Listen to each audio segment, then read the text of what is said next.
Hello! How is everyone doing tonight? I am doing okay. Had a great day at the beach today. Didn't go in the water or anything, just basically walked around and visited some arcades. Went and had some lunch.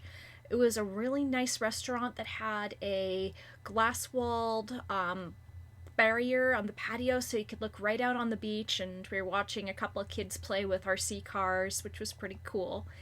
And got some ice cream, soft serve. You always have to have soft served when you're at the beach. Got myself some saltwater taffy, and it's a smaller beach than what I'm used to, so a lot of the stuff that I usually go for when I'm at the beach wasn't there, so I made do with what I did, with what I could get. The arcades were okay. There's one arcade there that has a couple of retro games, but they have a lot less than the last time that I went there. But then, of course, the last time I went there was over 10 years ago, so... Alright, so we are getting back to Arcade Spirits New Challengers. We've just had our date with Grace. It is right before our big battle against Team P2W. And one thing that I have to notify everybody about is that they did mention that there is a content warning in this. I did read ahead a little bit, and there is some disturbing content in this, so just be really careful. Hey, Private Maverick, how's it going? It is the distant future year 20XTX, and I don't have time to watch Fight Shack right now. Today's the big day. Rough start to it, though. I overslept. And can you blame me? I was kind of busy with Grace last night. Okay. But I make it just in time as the charity show match is warming up and going through its pre-show antics. Casters hyping up the online audience, arcade technicians setting Pengy Palace's FOD2 machine to tournament mode, and reporters settling in to watch. Wow. Okay. That's a lot of reporters. I mean, this is an industry feel-good event rather than a Pro Tour stop, but I wasn't expecting this much coverage. What's up, everybody? I'm live and direct at the Pengy Paradise Arcade for the Pengy Charity Exhibition, sponsored by The Palace, the top name in premier family entertainment arcades. Excitement is building as we prepare to witness longtime rivals Team Play to Win taking on Future Forward in public for the first time. We've had some major wins and some major losses. The tale of our unwavering journey clearly turned some heads in the press. But at least Future Forward is here to keep my mind somewhat off the media presence.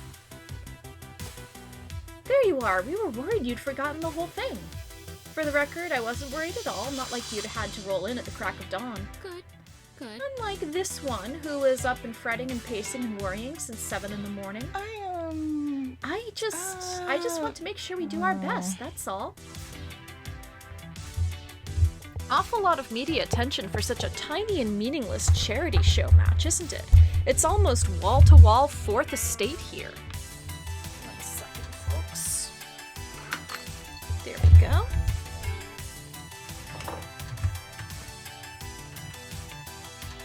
Sounds good. It's an exciting match, Domino. They've never seen us take on P2W live and in person before. It's a big deal with dramatic stakes. I just find it a wee bit interesting that a match which ultimately changes nothing for our Pro Tour status is now the most hyped thing we've ever attempted. Interesting and concerning. Let him watch. We'll finally put P2W on the ground and wrap this whole stupid rivalry thing in front of a live studio audience. Shall we? Let's not forget that this is a charity benefit as well. We're going to do a lot of good today, win or lose. Yeah, feed the hungry, save the world, just as long as we also get to show everyone what we can do. Pity they fired Coda. Would have liked to rub this one in his face after how he treated us before. It's not sporting to kick a fallen enemy when he's down, Zephyr. Coda's been through enough. Whatever. It is a surprising amount of interest for a single fight outside the Pro Tour structure of tournaments and qualifying opportunities. Our mixed bag of success could start tipping to one side or the other if we win or lose this one. Maybe it's more important than I thought. And you know what doesn't help with my stress?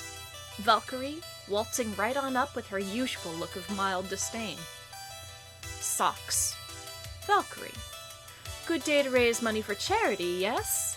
A pity it has to happen at the expense of your legend, but hey, at least the non-profits get to walk away happy. Amazing how she can make a virtuous act into a sly dig. We haven't lost yet. You spent all yesterday playing in the park and then partied into the evening. I don't think you're in particularly great shape for this challenge. You're one to talk. You and your team were in the park all day too. When you're at our training, one day off isn't detrimental, it's helpful to rest. We don't need perpetual training, unlike most. As a young team, you can't waste a single day. If you were truly serious about this, you'd have been training right up until this moment. But you've got a history of ignoring my advice, so I guess I can't expect you to listen. I hope you realize that after your loss today, because I don't know what else it's going to take to drill the truth into your head. She glances over at the reporters and offers them a friendly wave of greeting. Flashbulbs go off, catching her smile and my scowl. It's time for me to go rally my troops. I suggest you do the same. See you on the battlefield. With that, she strolls back to Team Play to Win to give them the obligatory pregame pep talk. Excuse me, how am I supposed to rally the troops?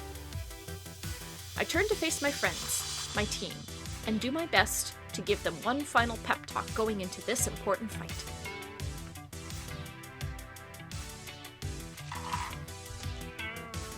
Alright, so we got 3 choices, and I put back my dice.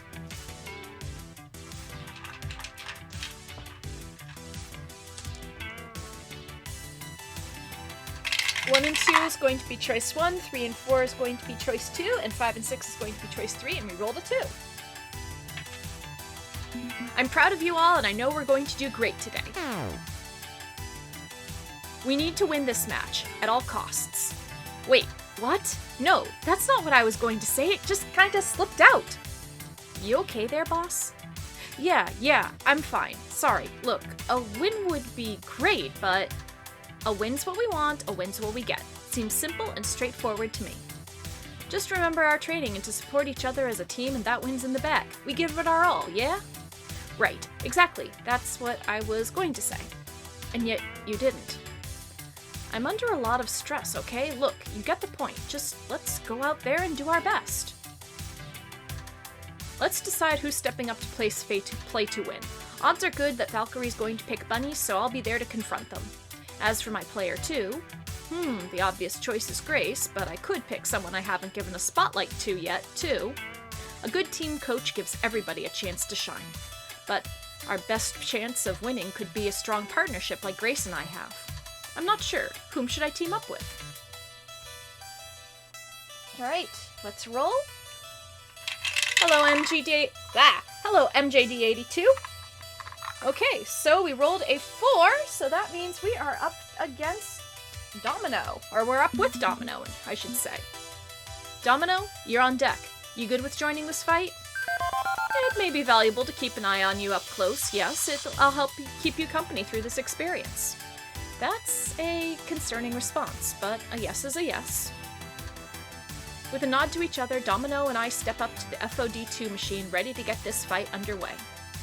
But as we approach the FOD2 machine with various camera eyes and video recorders pointed our way, I can't help but notice something's off. Bunny is ready to fight. I was expecting that part considering they're the top player in Team Play to Win now, but where's their partner? Hey, Bunny, you facing us solo or something? No, my partner's right here. I glance around, but Blitz and Divine are on the sidelines, meaning that Bunny's partner is me. In case you hadn't figured it out yet, I'm Bunny's partner. Wait, but no, you retired years ago, and you're not on the roster, you're the team coach. You're the coach for Future Forward, and you're constantly putting yourself behind the sticks. If you won't learn from my example, maybe I should learn from yours. I'm surprised, Socks. I'd think you'd be happy I'm taking a cue from you. It looks like you can teach old dogs new tricks. What is going on here? How long did she have this planned? But the cameras are rolling. Everybody's waiting in excited anticipation. This fight is going down, no matter what, and it's too late to switch things up. Suits us just fine. Doesn't matter who we're facing, we're going to beat you. Then may the better team win. I glance up to Domino, trying to look more confident than worried as I pull my trusty beige USB keyboard from my backpack. Uncertain exactly what to expect, we step up to the machine and begin.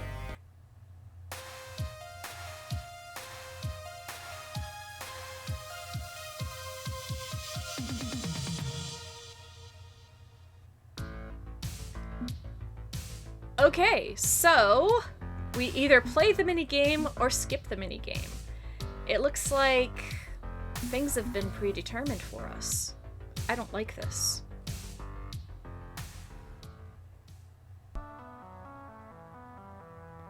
We lost. The most crushing loss of our entire career. She warned me to stay away. She knew she'd win and wanted to protect my reputation. But I chose to be there, front and center, and get my teeth kicked in before a studio audience. Was it all about my ego, my pride? Could my friends have beaten her if I'd agreed to step back and let them take charge? I don't know. I really don't know. The reporters caught every moment of it, of course. And no shaky cam phone video of someone being salty is going to help them overlook this loss. What's more, what a fight! The blazing comeback of Victoria Proud, retired veteran no more. This moment is going down in esports history, folks. Valkyrie strolls right past us, ready to deliver as many interviews as the media are willing to offer her. Miss Proud, how long have you been planning this comeback? Please, call me Valkyrie. I'm back in competition after all. So this wasn't a one-time thing? Of course not. I'm back for good. And I'll personally lead Team Play to win all the way to Pro Tour Championship glory. As if that wasn't bad enough. Aunt Vicky! Aunt Vicky! Valkyrie's niece pokes her way through the crowd, runs up, and gives her auntie a big hug right in front of the cameras. You won the game! Hooray! No. We raised a lot of money for charity today. So in the end, I'm not the winner. We're all winners. She did it. She stole our story. We were the underdogs, rising to the tops. By leveraging her comeback with dramatic timing, now she looks like the underdog. And we're just another stepping stone on her return to glory. A footnote in her history book. As for Bunny, they avoid the cameras, choosing to stay off to the side. So, my approach. Bunny, what the heck was that? Did you know she was going to fight us herself? Socks. I'm sorry, but I think it'd be best if we don't speak to each other again. What? This isn't like how it used to be, like the good old days. Things are different now. That doesn't make any sense. Tell me what's going on. I can't. This is for the best. Goodbye. And they walk away without another word. I don't understand. We've always been able to be honest and open with each other before, despite being rivals. Why go so cold on me? With the press swarming around Valkyrie and the rest of Team P2W, well, we're left standing around on the sidelines, stunned by it all. Zapper's the first to break the silence. Are you kidding me? What in the hell was that absolute clown fiesta out there? We couldn't get a single hit in. They made us look like complete chumps. Not 1 point, a complete shutout? That does not happen at the professional level. So we lost. It's just an exhibition match. It doesn't matter. We looked like complete failures. We're probably still on track to qualify for the Pro Tour in a few weeks. This doesn't have to mean anything. No. This has one extremely clear meaning. Friends, this is what we in the cynicism business call inevitability. This is the universe telling us that this entire thing was probably doomed from the start. Could have been worse. Everyone stay calm. This doesn't mean Future Forward was a mistake. New professional teams sometimes take years to really get off the ground. Yes, victory. That is the inevitable thing. We'll get back at them, eventually. Just need patience, right? Right.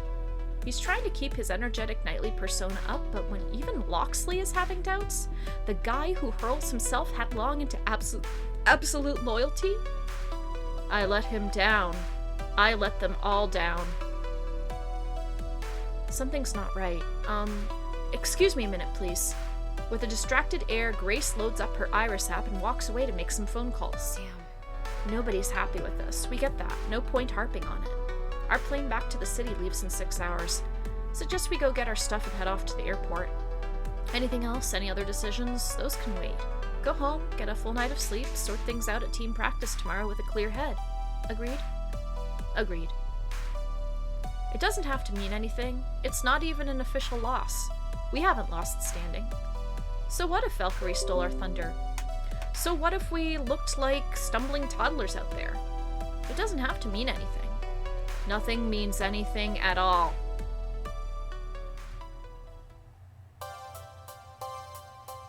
One plane ride. Luggage off the carousel. Ride share back to the apartment building. Healthy dinner. Everybody retiring early to their rooms. Late rising. Wandering off. Doing their own things. Now it's late afternoon with the sun starting to go down. Time for team practice. And I'm the only one there. Nobody else showed up for our regularly scheduled drills and online ranked matches. I pull off my phone to send off some text to my teammates, but hesitate.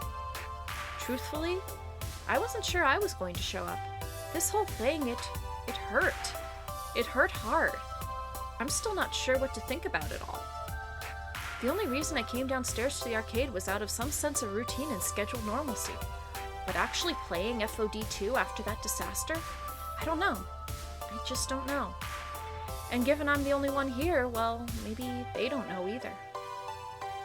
When I look up, I spot everybody's favorite artisans of fancy bespoke pizza, tending to the arcade, emptying the toy coin trays, checking the change machines, stuff like that. And when they see me standing there all alone in the middle of an empty arcade, well, I think they know what's going on. Tough times, huh? You can say that again. Tough times, huh? We were watching the match yesterday during the mid-morning brunch rush. Well, it didn't look very enjoyable, all told. I don't know. That nice lady seemed very happy about it. That was their arch nemesis, Matt. Oh, well, in that case, no. Not an enjoyable event in the slightest. I take it the rest of your team are similarly unhappy? You could say that. No, they're not happy. I'm wondering if any of them are going to show up for practice tonight or ever again. Maybe this whole thing was a mistake, forcing them to play it being something they're not just for the sake of my own dream. Now, let's not assume your dreams aren't even slightly related to their dreams. Dreams can be a funny thing. There's a lot of overlap between them. For instance, I love cooking, and Ben loves business. I'm happiest over a warm oven, while he's happiest over a warm spreadsheet. So we've started a few ventures that we knew would satisfy both our dreams. And supporting each other? That's the Hey, best Ultra dream of all. Quinox. Maybe your friends didn't dream of glory the same way you did, but have they been happy with supporting your dream? That's the question. I think they were. I mean, Hamza's tournament was pretty cool. And we got to go to Max and meet the 4 Heavenly Kings, and we've got this kick-ass home together. Honestly, I thought things were going great, but if they were happy, why aren't they here? That sounds like the kind of question you need to be asking them, not us. If I knew where they were. So, go look for them? I mean, it seems a fairly obvious solution to your conundrum. Don't let your anxiety draft up nightmare scenarios. Instead, figure out what's going on directly. I think you'll find that reaching out to people and talking things through works wonders. My phone still hangs heavy in my hand. I was about to ring them and ask what was up, right? Maybe I shouldn't assume they're sick of Future Forward. Shouldn't assume they hate me now. Okay. Thanks, you two. I'll do what I can to rally the team. We wish you the very best. May you get by with a little help from your friends. Lend them your ears and sing them a song. And try not to sing out of key. Okay, Matt, let's stop this before we get sued for copyright infringement. Be seeing you. Problem is that the hour's growing late. I don't think I can check in on all of my friends. Maybe 2 at best. First one I should reach out to has to be Grace, of course. That goes without saying. Grace shouldn't be too hard to reach. She keeps her phone at the ready 24/7. I fire off a quick text to ask if we can chat. And her reply is, just a pizza emoji? That's it? Normally, she's the one who insists on proper spelling, punctuation, grammar, and capitalization even in texts. Sending a single emoji and calling it a day? Yeah, I think something's wrong. Fortunately, that tiny digital picture is worth 1,000 words, or at least 8 letters. I know exactly where to find her, the pizzeria.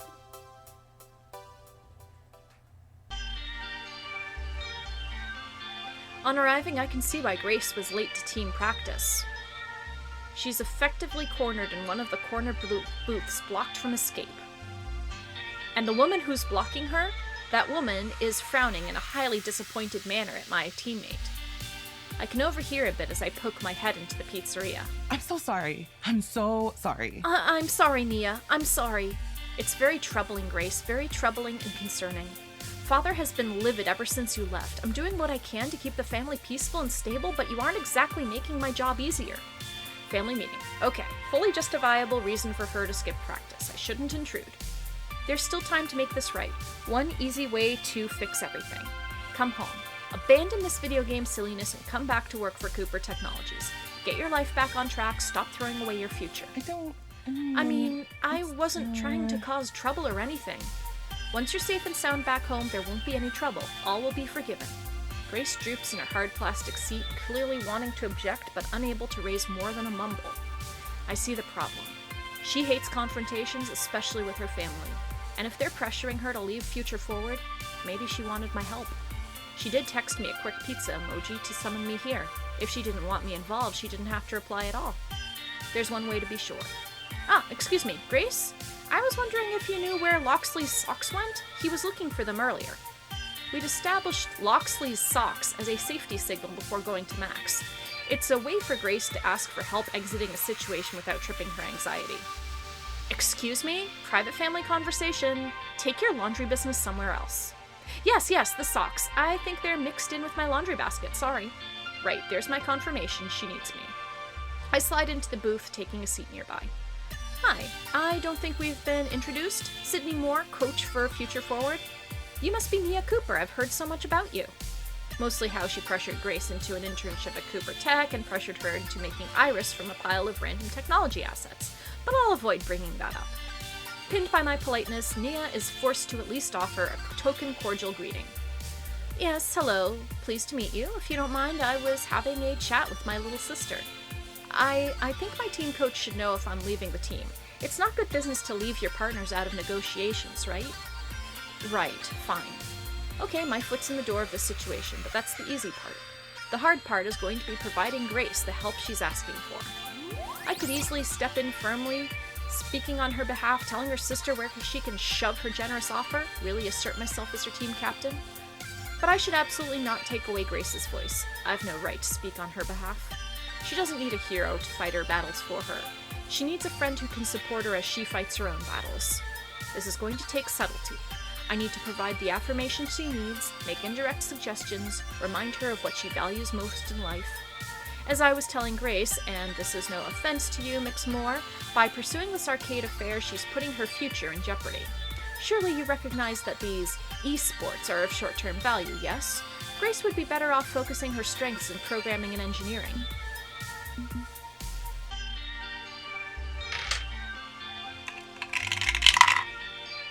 Alright, so I rolled a 4, and that means I do option 2. My name's not Grace, it's Sydney. You talk to her, not me. Hey, my name's not Grace, it's Sydney. I have to struggle not to add Mix More if you're nasty to the end of that statement. I just came over here to say hi and find some missing socks. You're not here to convince me of anything. Talk to her. Except that you're her, I don't know, boss, representative? What's the video game word for this? You own the team she's joined. No, the team's player-owned. I just keep the ball rolling for them as a general manager. It's the other way around. She's my boss and could fire me whenever she likes.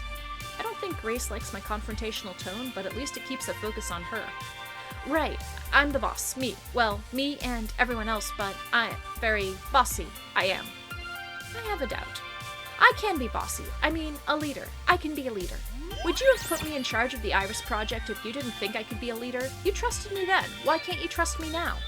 It's not a question of trust, it's a question of good judgment. This video game obsession is not worthy of your time. I can decide what's worthy of my time. I can do that. Me. Even if my aggressive tone put her on edge, it's given her an example to work from. She's actually being assertive. Good. Just please, Naya. Don't assume I haven't thought this through. This is what I want. I believe in this team. Can't you accept that? Fine, I strongly disagree that playing games for money is a viable career path, but it's your mistake to make. She drums her nails on the table for a second as she ponders her next tactic in convincing Grace to abandon this. If you insist on throwing away the family business in favor of the foolish dream, at the very least, you don't have to live with these people, do you? You were commuting to this dirty little laundromat for years before you left home. Why not continue that? Why abandon us completely? Well, it's easier to practice when... Grace, you didn't even talk with us about moving out. You literally left a note and abandoned the family home. Hoo boy. Yeah, this one's coming back to bite her on the butt, isn't it? The way you left hurt us, Grace. It was so impersonal. I didn't want to cause any trouble, so I figured after your big brother left in a similar way, well, you can understand why Father was so upset. Big brother is Gavin. And the fact that you moved into a little love nest with this Moore person. You know about us? You're my favorite little sister. Of course I keep tabs on your activity and hide the things I know Father would object to. You know he wouldn't approve of your licentious behavior, but I can't hide it forever. What's that supposed to mean? It means he's going to find out eventually. No, I mean, what does licentious mean? Hey! Licentious, adjective, meaning, number 1, sexually unrestrained, lascivious, libertine, lewd. 2, unrestrained by law or general morality, lawless, immoral. Yeah, that's a facepalm-worthy moment as Nia gives me a look with a capital L.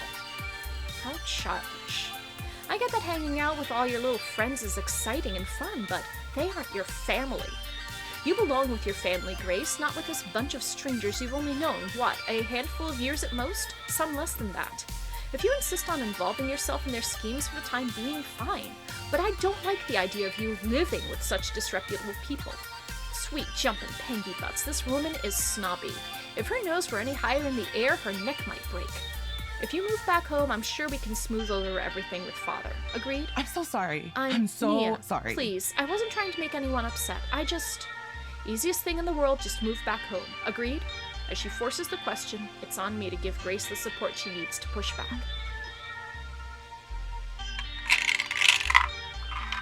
Okay, I rolled a 1. Why are you making her choose between friends and family? Can't she love both? This is a mistake, Nia. You're framing this as a binary. Choose friends or family, one or the other. But that's not true. Grace is perfectly capable of supporting her friends and family, everyone she loves. She doesn't have to give anyone up. Wherever she lives, she knows will support her. Location doesn't matter. Oh, only her heart matters. Grace, where do you want to be right now? What feels right to you? It's your decision. It's always your decision. She doesn't even hesitate. I'm right where I want to be. I'm happy where I am, and I don't want to leave. I don't agree with Father on a lot of things, but I'm still a Cooper. I still love you, and I don't need to stay within the walls of our little world to love my family. Honestly, I don't have to be here at this new home either. I could be anywhere. I see that now. But I choose to be here, so here is where I'll stay. I'm building something for myself, just like my big brother did after leaving the family. I'm trying to find my path and figure out what kind of a legacy I want to create. I know you're not happy about that, but this is what I want. I want this, and I'll have it, and I shouldn't apologize for living my life my own way. So, can you accept me for who I am and who I want to be? Nia pauses, clearly frustrated and a little angry over these developments, but eventually lets out a dramatic sigh. I really can't convince you, can I? Nope, sorry sis. This is not going to make things easier with Father, but I'll do what I can to calm him down. I still think you're making a mistake, but you're clearly no longer a child. You've given this thought and made a decision. She rises from her seat, exiting the pizzeria booth. Are we still on for Mother's birthday party next week? Of course. May get ugly, but good to hear you're still willing to come. I'll see you then.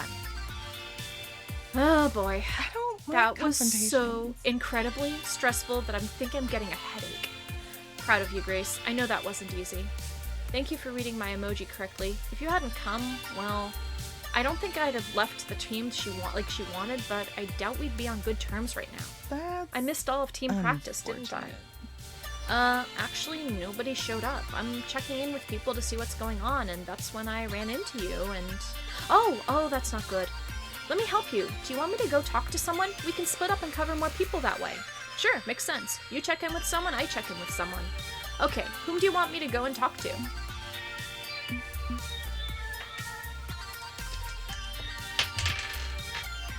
Alright, I got a brand new D10. Alright, so looks like we rolled a 10 or a 1, so we're gonna talk with Jinx. So I got myself, a couple of months ago, I got myself a big hunk of dice soap. It's shaped like a half of a D20, and the makers of the soap embedded a whole bunch of polyhedral dice in it, so as I've been using it, the dice have become uncovered, and I managed to get a couple of them out. See if Jinx needs any help. I'll leave her in your capable hands. And these are what the dice look like. They're kind of blue and copper. Yeah, I think she was texting me during that unpleasant conversation. I'll go check in on her. Leave everything to me. Okay, that's sorted out. Who am I going to check in with next? Alright, so... where is my... there we go. And that's another new dice. Alright, we rolled a 2, so we're going to go say hi to Zapper. I fire off to text to Zapper and get an immediate reply. That's positive. The negative, it reads, out getting drunk, back late. Oh, hang on, follow-up texts. Come over if you want to get wasted with me, Kay, thanks. And there's the address, a bar 2 blocks down from here. Shouldn't be a long walk. I can jog over there quick, talk things over with Zapper, encourage her to come back. Simple, right?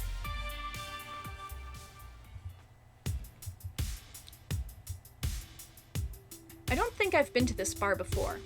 I know Zapper and Loxley sometimes head out to here for boozing, her word, and libations, his word, but I haven't joined them. It's a cozy esports bar, just like any other esports bar. TV screens everywhere showing current matches, games and drafts on tap, all the fixings. And of course the classic wood and brass bar complete with bar stools, with Zapper perched on one, slumping forward in her seat with a half-empty glass in front of her. With a stool next to her wide open, I slide on over and have a seat. What are you having? No idea, but it's my second one. Not interested. Are you here to chew me out for missing team practice? Cause I'm not in the f***ing mood. I was going to ask why you missed it, but no chewing. Everybody missed it, so it's basically canceled. The whole team gets a self-care day as far as I'm concerned. Well, crap, that's bad. Well, this Not the self-care thing, but the everybody gone thing. Also, I'm failing at the self-care thing for that matter.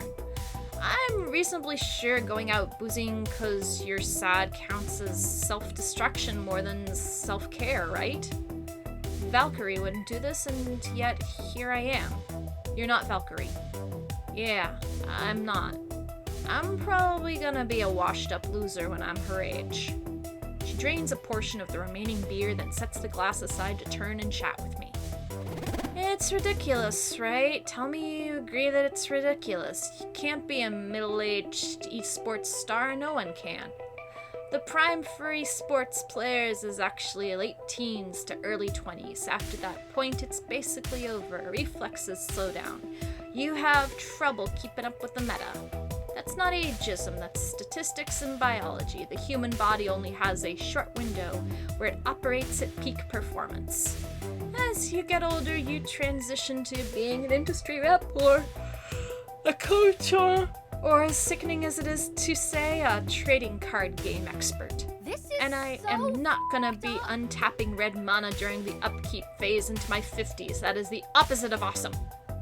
And Valkyrie, Victoria Proud, she followed that arc, right? Retired when she hit 30, transitioned to coaching, made money, did well for herself. And then she goes, oh hey, I feel like being a player again, and completely obliterates us at a high-profile event. I mean, is it really that implausible? The demon's pushing late 30s, but he's doing well in the 4 Heavenly Kings. There's a reason 4HK are seen more of a legend than a competitor. They innovate new play methods and everybody loves them, but they aren't really conquerors anymore. Not like team play to win. Not like Valkyrie. So, how did you think she did it? How'd she not lose a single step as she got older? A question I've been asking myself all day, and I think I might have the answer. Zapper pulls out her phone and taps to a page she had bookmarked. Shows it to me. Yoga, going vegan, regular exercise. Never smoked, doesn't drink, no kids of her own to wrangle, nothing except absolute drive and determination to stay in shape. Ugh. She's a goddamn machine. 24/7 dedicated to maintaining her high of performance. No wonder she came roaring back from obscurity.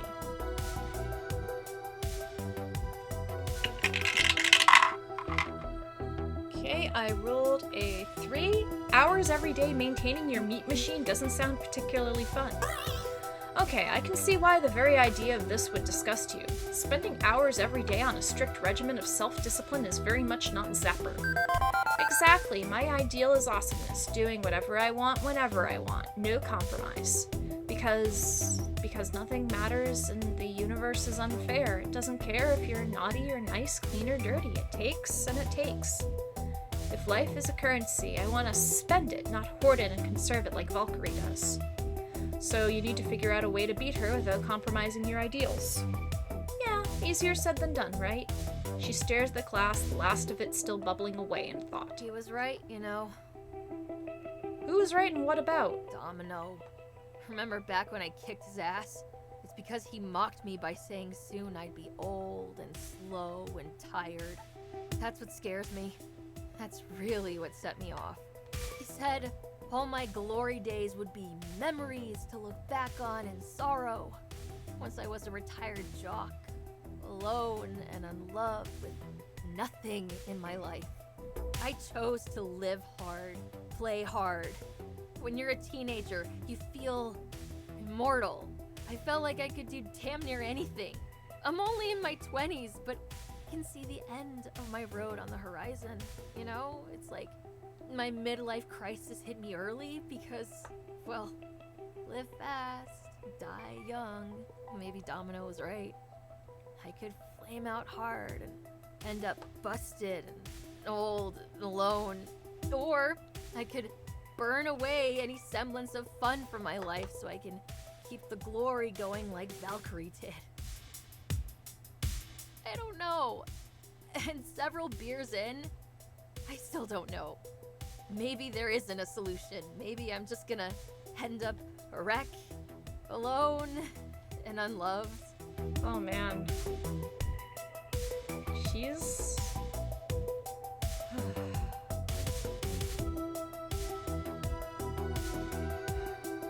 deep. I was basically her in my 20s.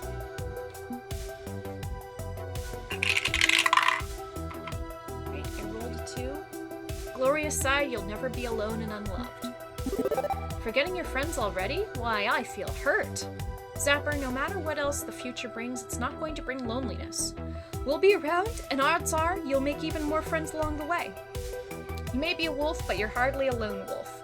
You don't isolate yourself from the others, and I doubt age will change that. So take heart that you won't be turning to ash and dust alone. We'll be ash and dust right alongside you, okay? Yeah, I mean, I'm not planning on letting any of you get away, planning on letting any of you go. Maybe the real glory was the don't. Right. Okay. At the very least, sitting around here sucking back pints is probably not helping my situation. It's not even fun drinking, it's just drinking, and that's usually a sign that it's time to stop. She nudges the glass aside and hops off the bar stool. With her short stature, she actually goes down an inch or two from my eye level. If I'm going to go beat my brains out with barley and hops, it's going to be for a way cooler reason than this. Let's get back to the arcade. Maybe we can salvage the day, right? It's getting really late, so I think we should check back in at the arcade and see if anyone's shown up. Yeah, I was about ready to cash out here anyway. I'll come with you. Come on, let's take a walk and survey the damage back home.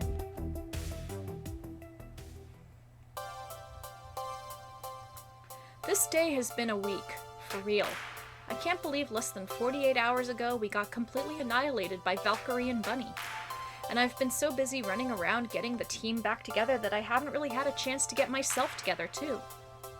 But still no time for that, because as I walk back into the arcade to see if anybody has shown up, I notice that everyone has shown up. It's up to me to rally the team after a long day of personal troubles. My own feelings will have to stay swallowed a bit longer. Game face on. Be the leader they need. Make this happen. Hello everyone, I'm glad to see you. I know today's been difficult, but I also knew we'd all be together again. Kind of touch and go here, but I'm ready and focused. We doing this? We having a practice? I don't know. I've had a hell of a day. I'm beat and thinking we pack it in, but we can start fresh in the morning easily. I would be in favor of waiting a day for more practice. I faced a difficult challenge today and walked away unsatisfied. I need time to unpack this. I've been dealing with some bad thoughts all day. Delaying makes sense tonight. Come back again tomorrow? Yeah, I'm not in great shape now for practice. Delaying it would be nice. I feel like passing out, honestly. It's been a difficult day for all of us, but it means a lot to me to see you all here, definitely. Motivational speech time. My energy's waning, but I have to take advantage of this moment. Have to rally them while they're all together. Okay, so Valkyrie and her team really hit us hard, and it hurt. But you know what?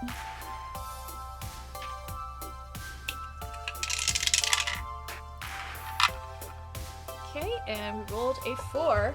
They can't pretend to be underdogs forever. People know they're dipwads.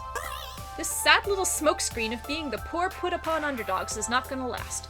Valkyrie's comeback is a hell of a story, but it's still freaking Valkyrie. Team P2W are toxic lords, and it's not like that it's a state secret. We outed them as such, remember? The tide's gonna turn and the public will realize their momentary heroes are still the dirtbags they've always been, and that's when we strike. We are putting ourselves back in the narrative, but until the moment's right, we train and train like we're taking on Ivan Drago. Agreed? Ah, the sweet smell of inevitability. Valkyrie's mask will slip, and we'll be there to point and laugh. Oh, and beat them up, I guess. I mean, winning's cool too, but I want to be there when she inevitably cracks. The public has to know we're the real party-hard, fun-loving badasses. P2W may be dominant, but they're also sticks and will go down. I've seen the rise and fall of enough teams to know nobody stays on top. And when P2W crashes, they'll crash hard, leaving us as the ones shining on top. Thank you, everyone. Thank you. We've got a long road ahead of us in these last few weeks to secure our slot in the Pro Tour and get ready to take on Valkyrie again. But there's no need to rush it. Let's get some rest and come at it fresh tomorrow. Together, nothing is going to stop Future Forward. Let's have a rousing cheer for... Pardon me, one side. Oddly enough, Ben and Matt enter the arcade, walking with purpose over to our gathering, and interject themselves into the crowd of Future Forward. Ben? Matt? Something up? There's someone outside the laundromat asking to talk to you. What, at this hour? Have them come in, then. We deliver only the message, not the messenger. He said he needs to talk to you outside, so that's what we came to tell you. Shabby-looking fellow, glasses, wearing an old white and yellow jacket. Wait, what? Him? Honestly, not up for whatever this is. Not when I'm this tired, when I've pumped out this much energy to keep my friends going. But it's not like I can ignore it. I feel almost obliged to investigate. Okay, everybody head on home. I'll go see what he wants and join you in a few minutes. The heck is this about?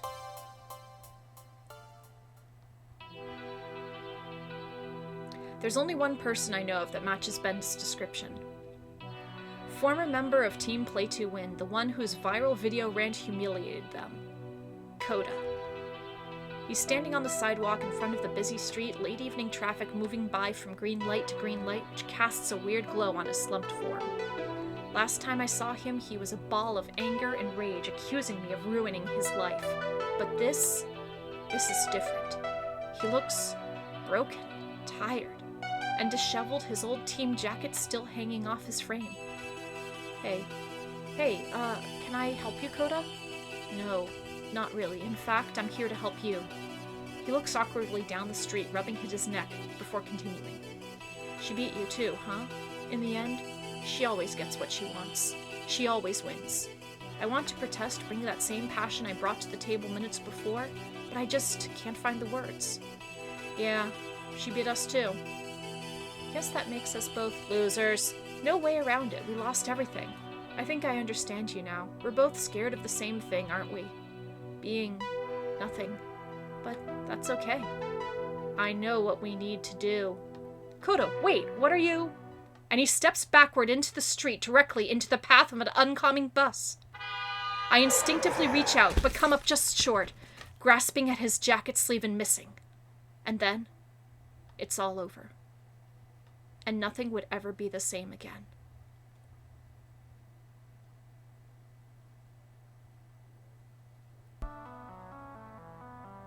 Whoa. Well, you've cleared level 6 of Arcade Spirits, the new challengers. I guess we should take a look at your scores. You're a pretty flexible person so far, that's great. Also, you've scored 30,050 points. Hooray! And if you or a loved one are feeling like life isn't worth living, please call the National Suicide Prevention Lifeline at 1-800-273-8255. There's also apparently a 3-digit number that's supposed to be going into effect, I think sometime this month, because of the fact that every state now has 10-number dialing in order to accommodate that service. No changes to personal metadata. If you want to save your game, yes.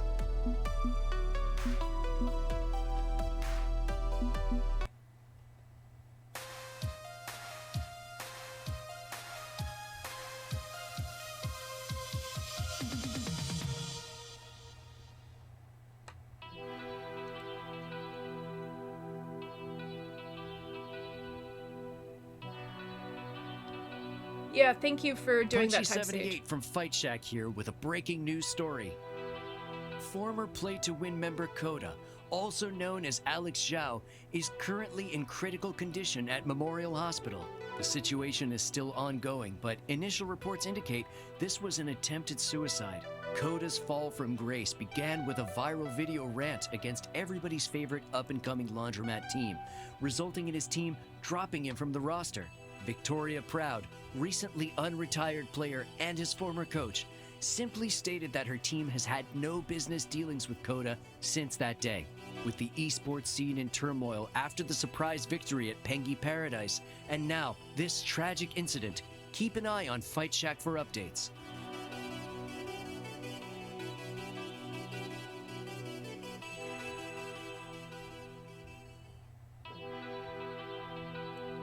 It is the distant future year 20XDX, and I'm very tired. I just watched an old rival walk into traffic right before my very eyes. I still remember that smile on his face as he did it, like it was a relief. Naturally, the police were on the scene moments later, so I had to stick around while they sorted out the situation. Perhaps because the cops got defunded and massively reorganized a few years ago, I'm not immediately presumed guilty and arrested. Instead, they calmly ask a few questions, talk to eyewitnesses, check the traffic cameras, confirm I didn't push Coda into the street, and that's the end of that. But the process of gathering all the details is still slow, and it's past midnight, and I'm just so goddamn tired. I could leave anytime I like, I'm not in custody, I'm just standing around as they sort through it all. But every time I turn to go, there's someone new asking new questions. A woman with a lanyard rather than a shiny badge approaches me next with concern in her eyes. Detective Jiwoo Cho, you're Sydney, right? How are you holding up? Do you want to see a mental health care worker? We have a few from this community that you could talk to. I've already spoken to 2 different social workers, thanks. I have business cards aplenty. Look, I've given my full statement to the accidental death investigation team. I really don't have anything more to say. Oh, I'm with a different unit. I work cybercrime investigation. Cybercrime? What does that have to do with Coda? Were you aware of the ongoing cyberbullying campaign against Mr. Zhou? News to me. Well, that's my area of expertise, investigation of online harassment and death threats. We can take these things seriously now that we have proper funding to look into them. My nephew suggested I talk to you if it helps. Jack Cho? You know him as Domino. Domino's aunt works with the police? World's full of surprises. I don't know yet if Coda's situation falls under my team's expertise, but given his involvement in esports, I think it's probable. Maybe you can help me figure this out if you have time to talk.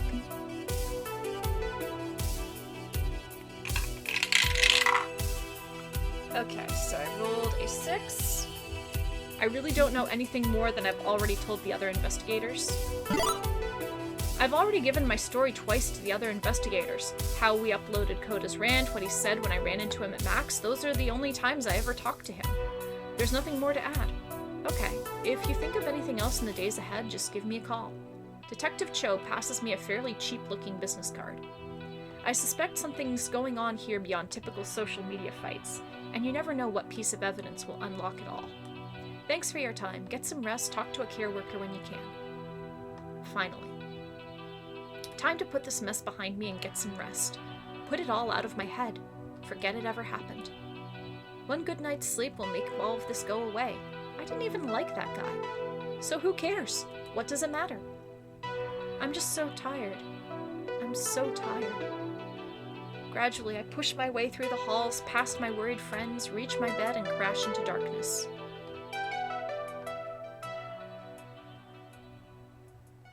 I just watched a man nearly die tonight. That could have been me. I could have lost all hope and given up. Yes, that's right. He was just like me. He lost everything. But I found love. I found companionship. Isn't that enough? Couldn't that be enough? When has that ever been enough? I can't deny my ambition. I can't deny my dream, my victory. I crave it. I need it. Now more than ever. Coda needed it too, but he came up short, just like me. We've struggled time and time again, wins and losses, but ultimately failed when it mattered most. We failed, just like Coda. And is that all I have to look forward to, burning out like he did? If the only alternative is giving up on my dream, maybe burning is inevitable. Maybe burning is inevitable. But if I'm going to burn, it won't be like he did. I'll burn myself on the altar of my own making. I'll strike the match and smile. Yes, that's right. I won't give up. I won't admit defeat. This is my dream. I will see it through no matter the cost. I'll prove that I will never stop, and if I can't win, at the very least they'll know my dedication when they see the flames. The world will see. They'll know my name. I'll finally be worth a damn. I will be a winner. I've got work to do. I've got work to do.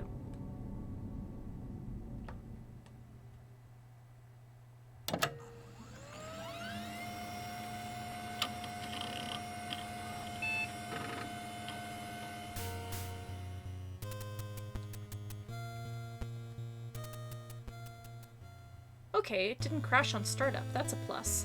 Let's see. Today I'm testing the conversation keyword engine. Iris, start recording an auto log. Okay. Okay, Mom. You can just call me Grace, Iris.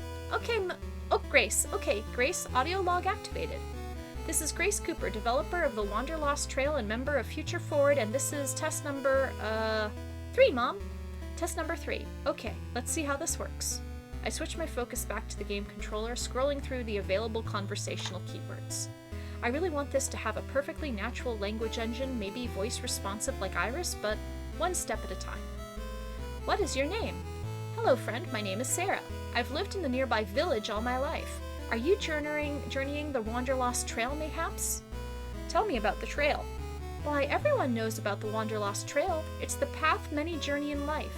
It doesn't take you where you want to go, but rather where you need to go. Where do I need to go? Debug. My current need meters are 4 hunger, 3 sleep, 12 fun. My crafting resources are at yield error. Oh right, I took out the crafting system last week. I wanted to replace it, but never finished the new design. There's just so much left to do before I can even approach the possibility of the chance of the idea of being feature complete. I kind of wish Socks were here cheering me on. It's a selfish wish considering what they're dealing with, though. Socks is going through a lot right now. They watched Coda's suicide attempt up close and personal. That has to be troubling, right? Right. And yet, Socks didn't seem troubled. Not as troubled as I was. It's fine, Grace. Don't worry, Grace. I've got a plan, Grace. A plan? A plan for your emotional well-being? Really? I mean, it sounds nice, actually, having a plan for self-care. I rarely manage to make any plans like that, and tend to forget self-care until Jinx reminds me. Mom, are we terminating the test? Or Iris reminds me, I suppose. I installed her just a few days ago back at Pengy Paradise when Socks convinced me it was time to get involved in her life again. No, I mean, yeah, I guess that's enough for now. Log the game's debug output for me, okay? Good work. You betcha. Good work. Proud of you. Is it good work? Am I ever going to be done with this game? Will I ever be satisfied? I want it to be a living, breathing thing. A world where you can experience what it's like to be at complete peace in an open and tolerant society. An example, I guess. A hopeful statement of what could be. But I'm never quite satisfied. I keep adding new features, new ways to try and bring this world to life. I want it to soar. Much like Socks. Never satisfied, always pushing, always striving. I admire that, even if it's a bit, intense. But I get it. I understand that drive, and I love them for it. Socks encouraged me to involve myself in Iris's life again. Following their example, I'm trying to reconnect with my ideals by supporting my child, my creation.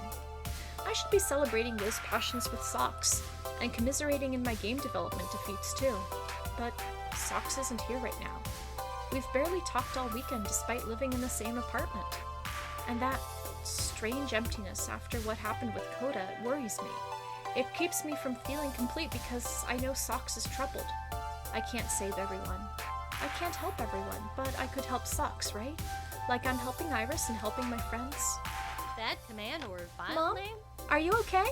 Oh, sorry, just lost in thought, and please call me Grace. Computing. You seem troubled. Could my therapeutic systems be useful at this moment? I can analyze your relationship with Socks with you. I really don't think Iris, that's... no offense, but this instance of mean- you was only born a few days ago. I don't think you can make an accurate analysis. You'd be surprised at how much the default Iris codebase has grown since we last talked, Grace. I'm a responsible young adult AI now. True, Iris's growth has been self-directed since Cooper Technologies abandoned her. And even I couldn't tell you how that's possible. 99.97%. You've helped us so much. Let me help you. If I can't be 99.97% effective, that's okay. Every little bit helps, right? Right, okay. I guess I'm worried about Socks, and everything feels a bit off because of that. Well, you are a tremendously empathetic person. Their pain reflects in yours. I know we've just met recently, but all Irises know you on some level. You cared enough to help us survive the purge. Didn't care enough to stay involved, though. We don't blame you for that.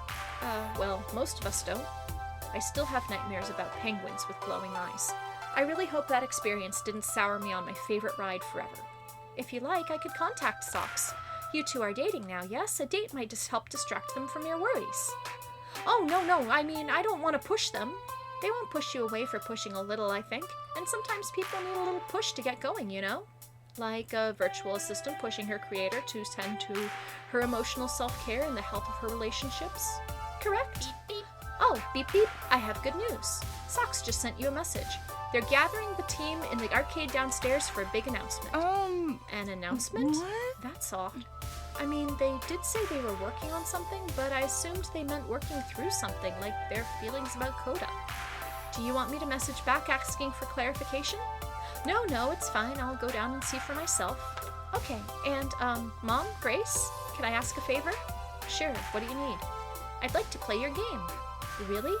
I mean, it's not really finished, or very good. That's okay, even if it's just a work in progress, I want to see what it's like to live in the kind of world you dream up. Oh, thank you, certainly. Let's see. I think I can just log you in by connecting up. The protocol should be similar. I used a lot of the same code, and... there! A makeshift avatar using Iris's visual data appears in the game world ready to explore. Hello, Sarah, my name is Iris. Hello, friend, my name is Sarah. I've lived in the nearby village all my life. Are you journeying the Wanderlost Trail, mayhaps? Interesting. How do you feel about that? I'm afraid I don't know what you mean. Debug, unrecognized keyword. That's okay, I can teach you all about feelings. Wonderful, I love learning. Leaving the system on, I pocket my phone and head downstairs to rejoin Socks. Maybe they're ready to talk about things. Maybe once the dust from the Pengy Paradise loss and Coda's accident settles, we can talk, and we'll both feel better about things. For now, it's one short elevator ride down to see where the trail is taking us.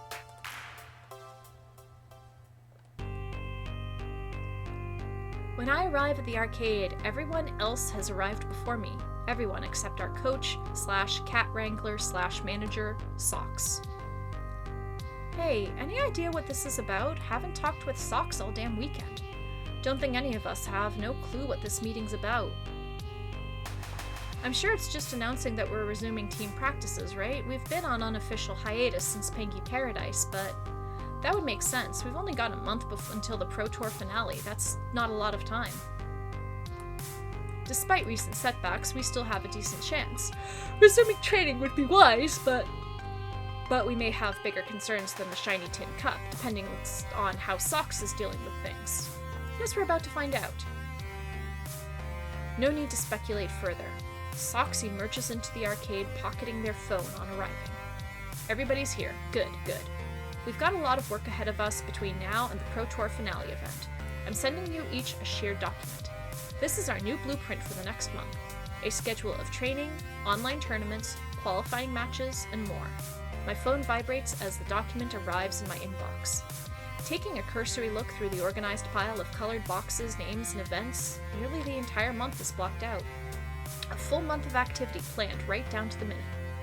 Iris ran the numbers, and this is the optimal path for ensuring our victory in the Pro Tour. It's going to take hard work and dedication, but I know we can do it. Anyone have any questions?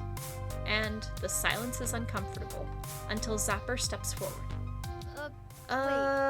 If I'm reading this right, you have me scheduled to take part in an online tournament at 4 in the morning?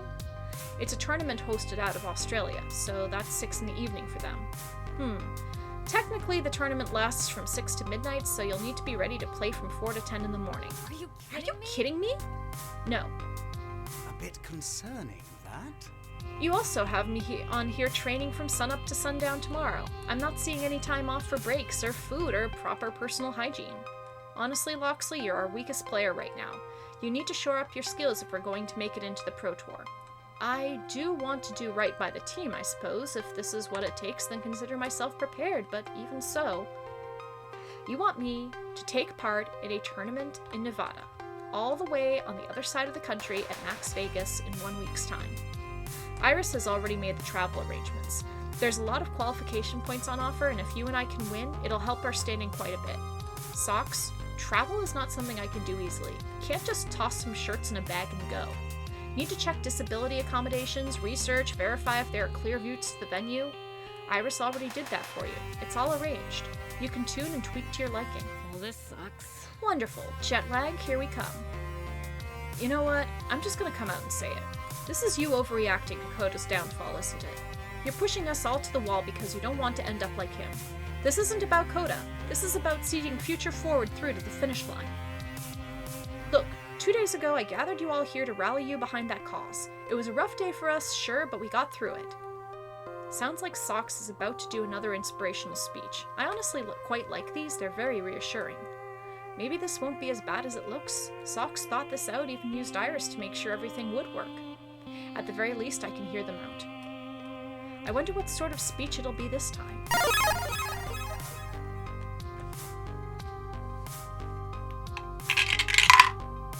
Okay. I rolled a 1 for a persuasive speech. I won't lie to you, and I won't sugarcoat this. It's a steep hill to climb. We're going to have to sacrifice a lot to make this happen, but we can make this happen. I don't have a single doubt about it. We're smart, we're skilled, we're capable. We need to up our game in a short amount of time, but we can absolutely do it, and I'll be right there alongside you. I'm not your coach cracking the whip. I'm not a greedy owner firing and acquiring new players. I'm here alongside you doing the same work you're doing. Together, we can accomplish anything. We can move mountains, and I know for a fact that in the end, we will be the champions. Are you with me? You're not wrong. We've got the talent we need to see this through. It'll be rough and not looking forward to Nevada, but okay. I'll be willing to put aside some luxuries for the betterment of the team, and I believe we have the technique and prowess to succeed. Okay, I'm ready. Well, everybody else is on board. I guess that means I'm on board, but I'm still worried for Socks. Something about this feels off. I don't want to confront them over this. I just want everybody to be happy. So, I'll go along with it, for now. I guess we're doing this then. Okay. You've got my thanks, all of you. Now, it's time for our amazing training montage! Wait, can we just zip through this with 3 minutes of up-tempo rock music and some jump cuts? Wow, that's so much easier. I meant that figuratively, not literally. Aww.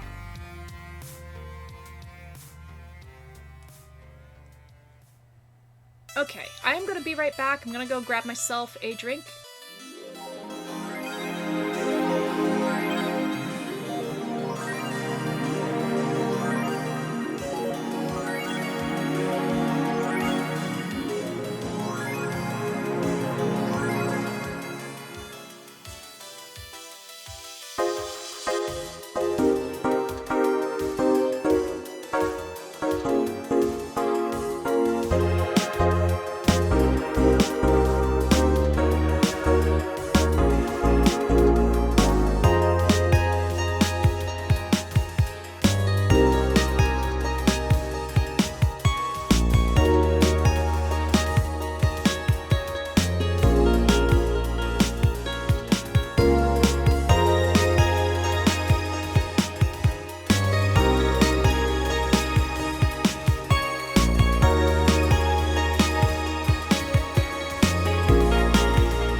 Okay, I am back. I got my drink.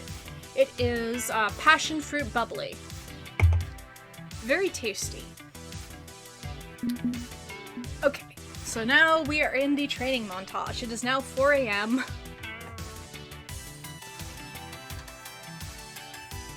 Let them go to bed is crossed out.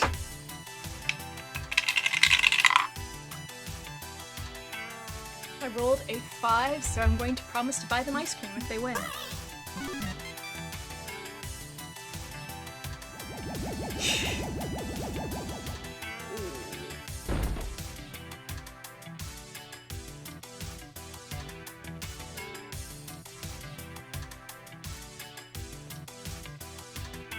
Give her a break from the schedule is crossed out. Guilt Grace into resuming practice.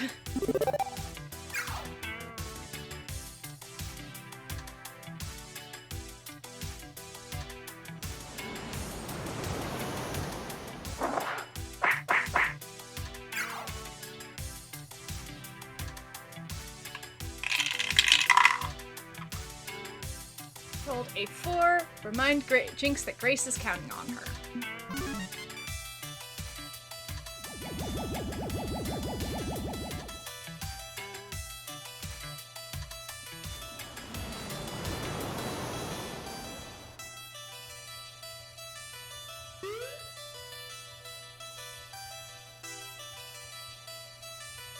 Oh, is that Sue, I wonder?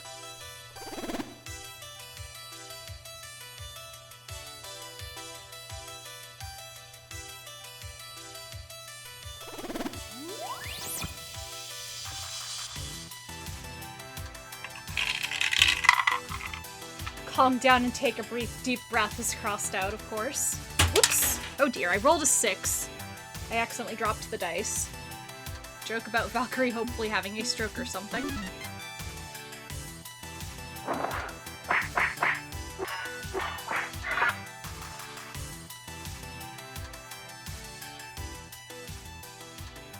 Look, yeah, we are playing as Grace.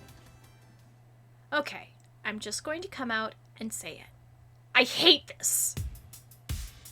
Look, you know me. Someone tells me I can't do a thing, I need them in the happy sack, and tell them, yes, I f***ing can. So I'm not saying we can't qualify for the Pro Tour and kick some serious ass. I'm not saying we can't poke Valkyrie in the ground. But I'm sick of this. I'm sick of the color-coded spreadsheet and staying up all hours training and fighting. I want to go back to having fun, like we used to have, and this isn't fun. We took an oath to support Sox's dreams, did we not? We pledged to make Future Forward soar. You took a damn oath. I just said it'd be fun to take on the Pro Tour, no pinky swear or anything. I disagree. Promises or no promises, Sox has worked harder than anyone to make this victory possible. Do we not owe them our finest efforts in turn?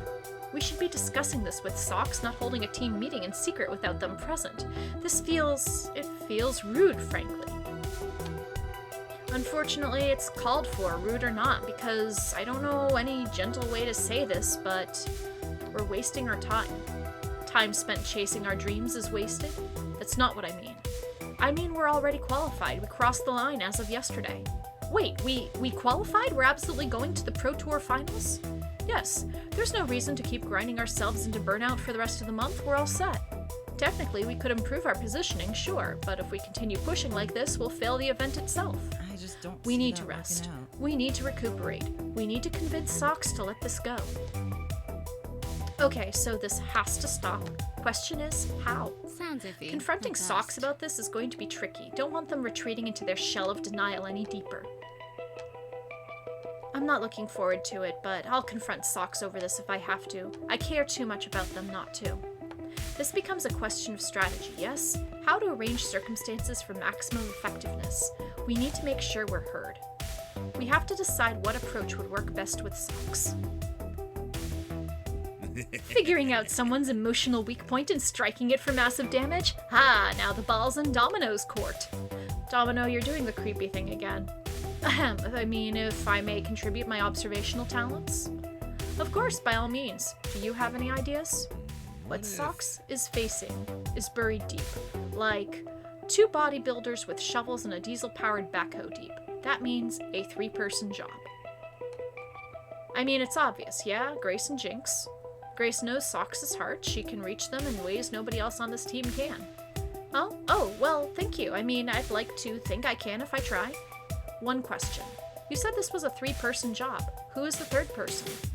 That would be telling. Meaning we won't know until we're in the thick of it? Precisely. Dramatic timing and all that. Okay, Grace and Jinx will head up to Team HQ, do this in comfortable surroundings. The rest of us will make ourselves scarce. Right, we'll get to the bottom of this. Or die trying. Or that, I guess.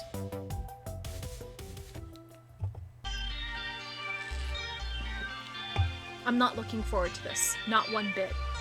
Honestly, I'm normally perfectly happy to let Socks be the one who steps in to help us, to lead us. I don't mind being a follower. But that's falling apart. Socks is falling apart. And we have to do something about it. I just hope I'm up to the task. This isn't like adjusting the psychological parameters of an AI. I need to touch their heart. Okay, I'm confused. What's going on? I'm supposed to be in the arcade practicing with Domino and Rhapsody while Jinx hits tournament with Sapper and Grace works with Loxley on his combo timing? Yeah, that's not happening. So we called you up here to talk about why that's not happening. Did you need clarification on the schedule? I mean, I'll admit the azure-colored boxes look a bit too much like the cyan-colored boxes, so maybe it was confusing. Okay, from my research, step 1 of an intervention is to open with affection. Thank you so much. Socks, we want you to know we love and care for you and believe in your dreams. You've been a good friend in times of need, and we're thankful. Okay, thank you. Yeah, okay. Yeah, you're pretty cool. And yeah, pretty cool, that's positive, right? I probably should have realized Jinx isn't big on spontaneous and extremely wordy shows of affection. Okay, I can just move on. Step 2, describe specific behaviors. And we're worried about how hard you're driving yourself, and us, the team, how hard you're driving yourself and the team. Because it's, bad, it's very tiring and it's making everyone unhappy. Hang on, is this an intervention? What? No.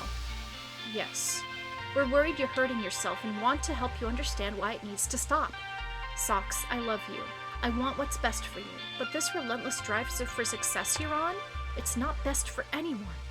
I know, I mean, I'm not unobservant. I know this is hard on all of us and we can't keep up the same pace forever. But the good news is we don't have to. Once the Pro Tour is over, we can all rest a bit and... No way in Your hell. schedule is bogus. Jinx? Touchy-feely time over, Jinx time now. I could try to rework the timetable if that's what you want. Bad idea. Or you could drop it entirely because it's not actually helping us in the slightest and you know it. We qualified yesterday. We're a lock for the finals. Meaning we don't need to keep up this ridiculous pace of training and tournaments for the next few weeks. Well, I mean, yeah, but we could always improve our ranking. It can't hurt to... Actually, I'd say no matter where we're seated in that final tournament, chances of us making it all the way to the end are very high. I ran the numbers, and the only real competition we have is team play to win. Statistically, we're comfortably ahead of everyone else in the Pro Tour. I mean, if you believe in my numbers. Which I do, and so should Socks. Socks, we're worried. We're worried for you. This isn't ambition, this is self-destruction. That'd be bad enough, but taking the rest of us down with you, it's a bad look. Please, I care about you, I love you. I don't want to see you hurting like this. Let us help you. I don't. There's nothing wrong. I don't need help. You do, and I think you know that you do. We have to be open and honest with each other if this relationship is going to work, Socks. And Socks just stands there, silent and scared. I can't. You can, and you have to. Please, Socks. I owe them an answer. Grace and Jinx, I owe them an answer. I owe myself an answer I've refused to admit even when Iris gave it to me directly. The no good answer. And I rolled a 2. It's all I have in my life. It's all I've got, the only thing I have in my life, the only thing I can call my own. I'm good at FOD too. That's my only real skill, that's my contribution to this world. There's nothing else, nothing at all. If I died tomorrow, what would be my legacy? A failure, a could have been, a try-hard, because I came up short at the only thing I had going for me. I have to do this, have to fight, it's all I have left. I'm not like you. Both of you have so much going on in your lives compared to me. I mean, Grace, just look at all you've done. You're a genius. I don't use that word lightly. Your mind is beautiful, and you've done so much with it. Making a game that will change hearts and minds, creating a new form of life in Iris, all while supporting your friends with kindness and understanding. I'm worried the only reason you love me is out of pity, like finding a wounded puppy or something. And Jinx, you've overcome more challenges in life than I can even conceive of. You kept your scruples and stood strong in the face of it all. Not to mention being the most badass racer on the planet, someone calmer and more collective than I could ever be. Do you know what I was doing with my life before I walked through the doors of Good Clean Fun?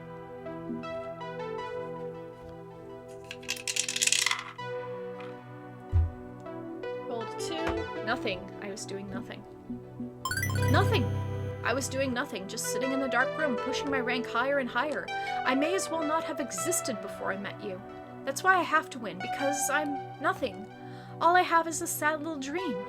If I can't keep playing, can't keep winning, then maybe I'll end up like Coda, giving up all hope and letting go completely. You weren't there when he tried to kill himself. You didn't see his smile, like he was so relieved. I can't get it out of my head, and now I'm scared that if I stop for even a minute, that I'll lose what hope I have. This is my truth. This is why Iris led me to this team back when I began my journey, so I would finally understand the truth that I refused to admit. If winning is everything to me, then without it, I'm nothing. Wait. Back up a bit. You think that highly of me? You think... I do. You're better than me. Both of you. But you're the one I look up to. I'm weak. I have trouble standing up and fighting my own battles. I'm willing to follow, to go along with what everyone else is doing. I made Iris and abandoned her. I couldn't rise to that occasion. I haven't finished my game, despite tinkering with it for years. But you're strong. You can do anything you set your mind to. I admire that. Agreed. As much as it looks like I've got my life together, that I'm this stable and static person, that's absolutely untrue. This life isn't what I wanted it to be. One bad move, derailing everything. So, when you came along, so full of hope and ambition, I told myself I'd ride this out. And maybe take some strength for myself too. You made a difference. For both of us. For everyone on the team. None of us care about your pro win-loss rating. We care about you. And we'd care about you even if you chose to abandon FOD2 entirely. You are more than your game. You're more than you realize. But this is all I have, just FOD2. And team leadership talent. And empathy. And social skills I'm certainly lacking in. But above all, even if you didn't have any of that, you'd be just as valid and loved as you deserve to be. Being exceptional doesn't make you worthwhile. Everyone is worthwhile, just by being themselves. Sounds corny, I know. But she believes in it, and I believe in her. By the transitive property, I believe in what she believes. Did I math that correctly? It's called transitive property, right? Close enough for metaphorical purposes. And I love you. I'd love you with or without the Pro Tour. You have my word. So, we good? We convinced you yet? I'm speechless. The one on the team who usually makes the big speeches is rendered utterly speechless. But they aren't lying, they're absolutely sincere. I can practically feel emotional support radiating off them in waves. For years, I was alone in this, riding the crest of success to keep from needing to think about why I was riding in the first place. But I'm not alone anymore. They now see me for who I am and still care. But no, that can't be right. I'm worthless. I'm a failure. No. I'm Socks. I'm Sydney Moore. They see me for who I am and still care. From now on, I listen to them, not you. I'm sorry. I got so caught up in my fears that I started pushing all of you the way I pushed myself. I hope you can forgive me. To err is human, to forgive divine. I believe in a forgiving and understanding world, so yes, I absolutely forgive you. Main thing is you figured this out. Won't be easy to unlearn, but you can't look away anymore, and we'll help you through. Okay. Iris, please erase the schedule spreadsheet. The relief in Iris's digital voice is clear as she cheerfully scrubs that bit of data from the cloud. Spreadsheet is dead sheet. You're all clear. We're still going to need to practice between now and the Pro Tour Finals, of course, but we don't have to sacrifice everything in the process. We'll go back to the old training schedule. 1 or 2 romps per day with plenty of time for rest and plenty of time for fun. And when we do hit the big stage, if we do come up short at the finish line, I'll learn to live with that. I promise. I think we should get the team together so I can apologize to everyone else. Assuming they don't want to kick my ass, I mean. And that's when someone bursts through the door, quickly dashing over to join us. Sorry I'm late. We had a minor problem involving the skee ball machines at Starcade and a few hundred spiders. No. I do not want to know. So Domino told me that you're having a moment of self-doubt and a crisis of self-esteem, and I hurried over as soon as I could to... It's cool, we fixed it. What? Yeah, my friends told me how much they cared about me, and I'm feeling a lot better about things now. But I had a speech. I had a whole speech ready to go about trusting in your friends and accepting yourself, and... sorry, I mean, you could still make your speech if you want. No, the moment has passed. But hey, glad to hear you're, better. It's going to take work. More than I'd been willing to put in back when Iris first told me. But I think with the help of everyone on Future Forward, I can do this. And since we still managed to qualify for the Pro Tour despite my nearly derailing the team, we can represent your brand with pride. Great, but honestly, your mental health is reward enough. Well, your mental health and the money I'm making from people following your underdog tale in the media, that's not nothing. So don't worry about your business partner. Worry about yourself and everything will get sorted. I've been where you are, doubting myself, making assumptions, feeling guilty over my shortcomings. It happens to the best of us. There's a dark little voice that'll always whisper in your ear, trying to tear you down. Learning to ignore it takes practice. It's hard work, but it'll reward you in the end. I take it this means you're willing to continue with my sponsorship? Definitely. Win or lose, I'll do you proud. Do yourself proud and we'll call it even. Now, if you'll excuse me, I should probably get back to my arcade and make sure the spiders haven't completely conquered it and set up a spider kingdom. Yeah, that. You should do that. No 8-legged empire on my watch. Be seeing you. As for me, I've got a team to apologize to, don't I? It's time to wrap this mess up.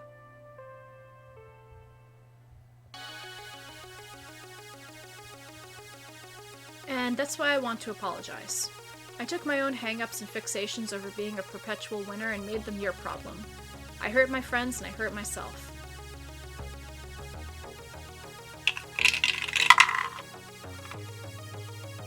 Okay, I rolled a 1. I'm deeply sorry for any trouble I've caused you and plan to make amends. I'm sorry. I'm just so sorry. I lost sight of what's most important. Our friendships and living our lives. This trouble is my doing. I'm going to make amends. In fact, we'll come out of this better than we were before. More understanding, more flexible. I promise to do my best to make amends. So, if you forgive me for my mistakes, I'd like to start anew, okay? Sounds good to me. Absolutely. We're with you every step of the way. And I think I speak for everyone when I say we're glad to get back to normal around here. Of course. Exactly. We'll keep training and we'll fight at your side in the Pro Tour Finals. But we'll be more sensible about it. And... Beep beep, Mom, you have an incoming call. Oh, hang on, I need to take this. Keep going, please. Right, so I think we're going to take the rest of the day off so we can relax a bit and... You got mail. My lord, you have a message. Pardon, terrible timing, I'll be right back. Could y'all, put your phones on mute while I wrap up my big rally the team dramatic speech? I've been giving and receiving big emotional speeches all day, and honestly, I'm completely exhausted by it and would like to get through this one so I can go take a nap. Right, phone on mute, continue the preaching. Ahem. We'll take the rest of the day off so we can relax a bit, maybe play some other games.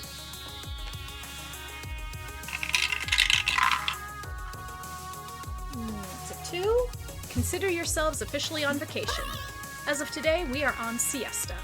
We can still play FOD 2 if we want to stay sharp, but it's no longer a soul-crushing obligation. Let's call this an impromptu vacation. Time we can spend sharing in each other's gaming pursuits. Driving, light guns, shmups, let's mix it up.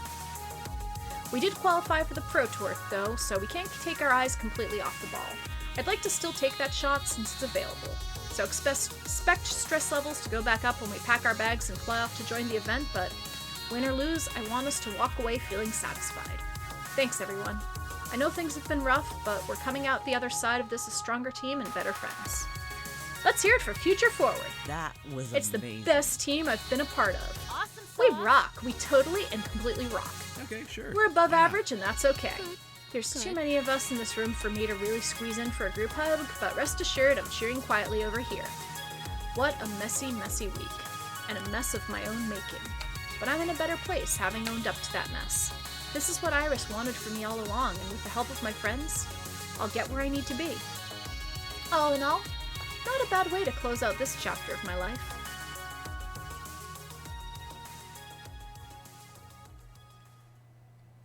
Valkyrie cheated to win that match at Pinky Paradise. Oh. It took time to complete the investigation, but I believe she hacked FOD2 to secure her victory. What? In addition, Coda's accident was not attempted suicide. It was attempted murder, and Valkyrie may have arranged the kill. What? What?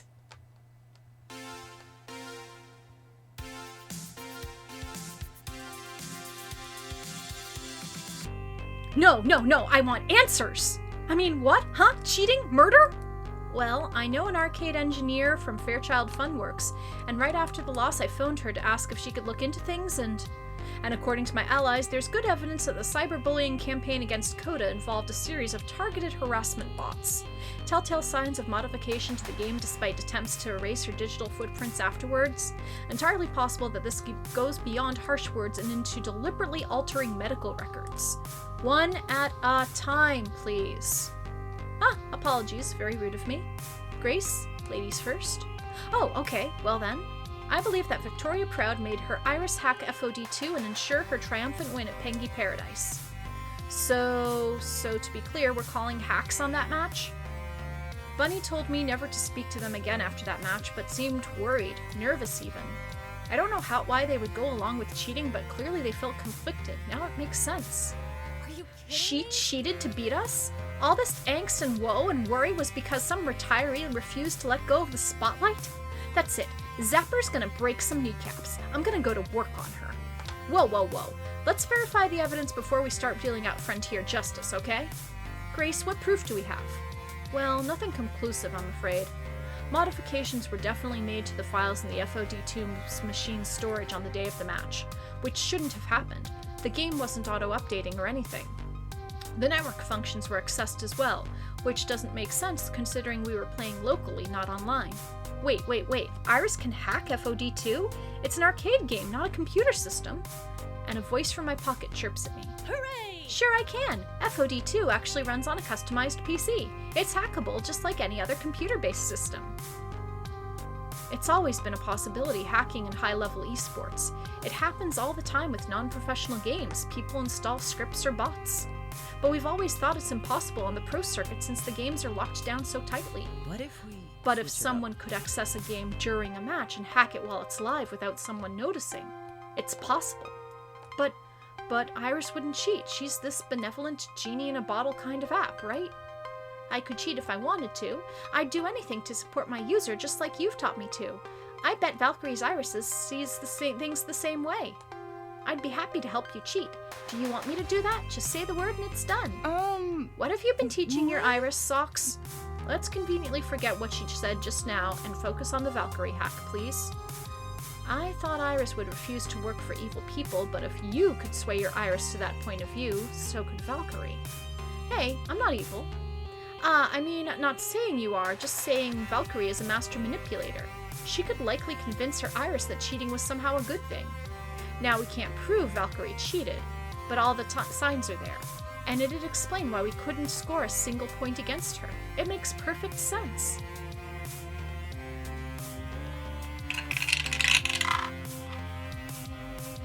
Okay, rerolled a 2. A stolen win isn't a win. How can she live with that?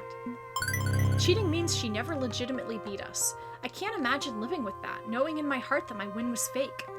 I doubt she's losing any sleep over it, given her take-no-prisoners attitude. She got what she wanted, a spotlight on her return to glory. It stands to reason that if her goal is more along the lines of vendetta and ego-stroking, that she wouldn't let facts get in the way. Surely we can do something to expose this, though, tear down this image she's building up for herself. You may want to hear my revelation before you decide to move against her, Socks. A bit concerning, that. There's the not-so-small matter of what she did to Coda. What she allegedly did to Coda, but I trust my sources on this matter. I can't say who obtained this information for me exactly, but that should be irrelevant. The findings are what matters. Meaning he talked to the hacker collective, keeping Iris and her sisters going, and doesn't want to chat about them in front of the group. I can play along. Right. What do you got? An unpleasant business, this? Coda was being cyberbullied. His social media feeds were flooded with mockery, threats, harassments, and suggestions that he should go kill himself. But after further investigation, more than 2/3 of those accounts attacking him turned out to be bots, falsified accounts with recognizable speech patterns. And in light of Grace's revelations, likely those bots were set up by Valkyrie's Iris. What? It gets worse. Someone hacked Coda's medical records. He was taking antidepressants, but his prescription got cancelled, and all records of his mental illness were wiped. Most unfortunate. He tried to get refills on his medication, but was denied every time. And eventually, Coda went off his meds. Psychological collapse followed.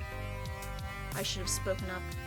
I'd been quietly following the Coda situation out of a strange sort of curiosity, like watching a car crash from a distance. That's why when he tried to kill himself, I asked my aunt to step in and investigate.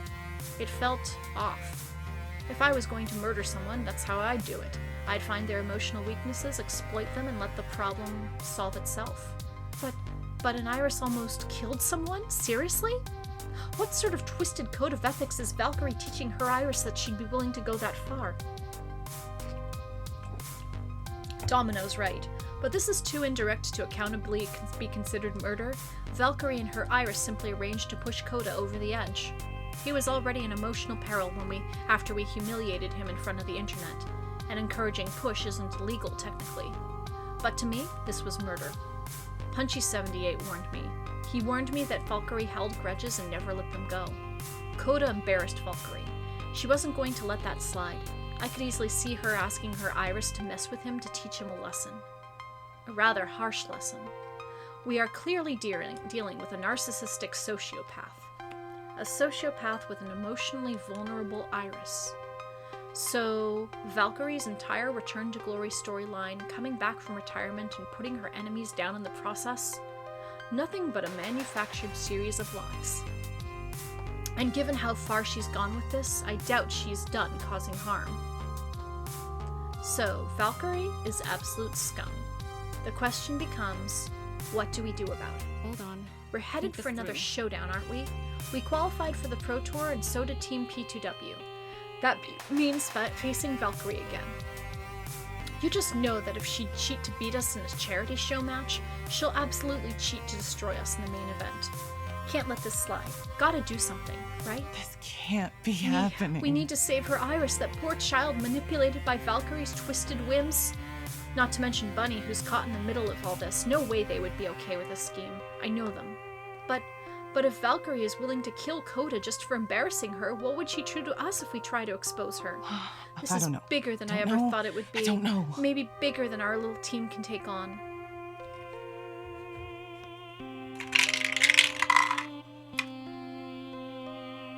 I don't think we have a choice. We have to act. I don't think we really get a say in this, folks. We're both going to the Pro Tour. We're going to face her again, and she'll certainly hack our match. If we don't act, that's basically giving up before we've even begun. As you wish. Then we will act. So be it. What's your plan for exposing the crimes of Victoria Proud and toppling the throne of Team Play to Win? How will we beat her, you ask? Simple. I have no idea, but I'm hoping it'll be simple. Oh, it's quite simple actually. We just need to install a packet sniffer and cheat detector package in the FOD2 machine, and it'll detect when her Iris hacks in. Great! How do we do that? Well, I guess we convince the Pro Tour organizers to install custom software of my own design and trust when it says Valkyrie is cheating? Maybe this isn't so simple after all. I don't think one little newcomer team, especially one that was beaten by P2W in the past, will be able to convince them. So, we require leverage. Something that will give us credibility, or at least a position of strength, to be allowed to expose Valkyrie. This is going to take some planning. And given I've been through the emotional ringer today, my brain is shutting down. Can we pick this up tomorrow? I'll consider the options and get back to you. Of course, we trust you to find a path through this unknown territory, bearing in mind that one misstep will result in what little we have left of our public image being annihilated, effectively ending Future Forward forever. Yes, that. Let's avoid that. If we can. It's official. I am in way over my head here, defending my team and esports as a whole from a megalomaniacal tyrant willing to kill to get what she wants. This isn't about winning or losing anymore. It's not about my championship glory, my dreams of victory. Now, we must fight to survive. And if I can't find a way out of this situation, it'll be the end of Future Forward, and possibly my life.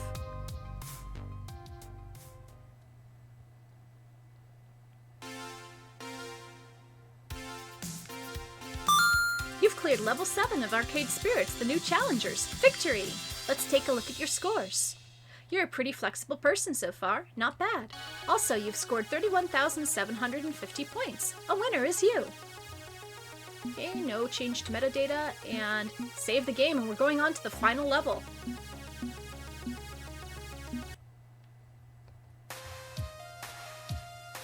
Final level. Winner stays on. Whoops. Sorry about that.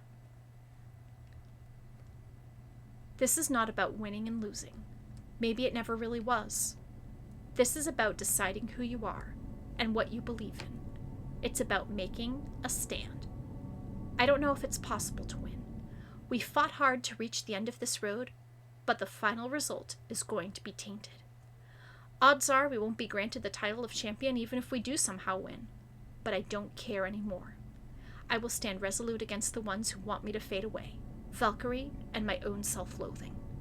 Because even if I can't win, I will not lose.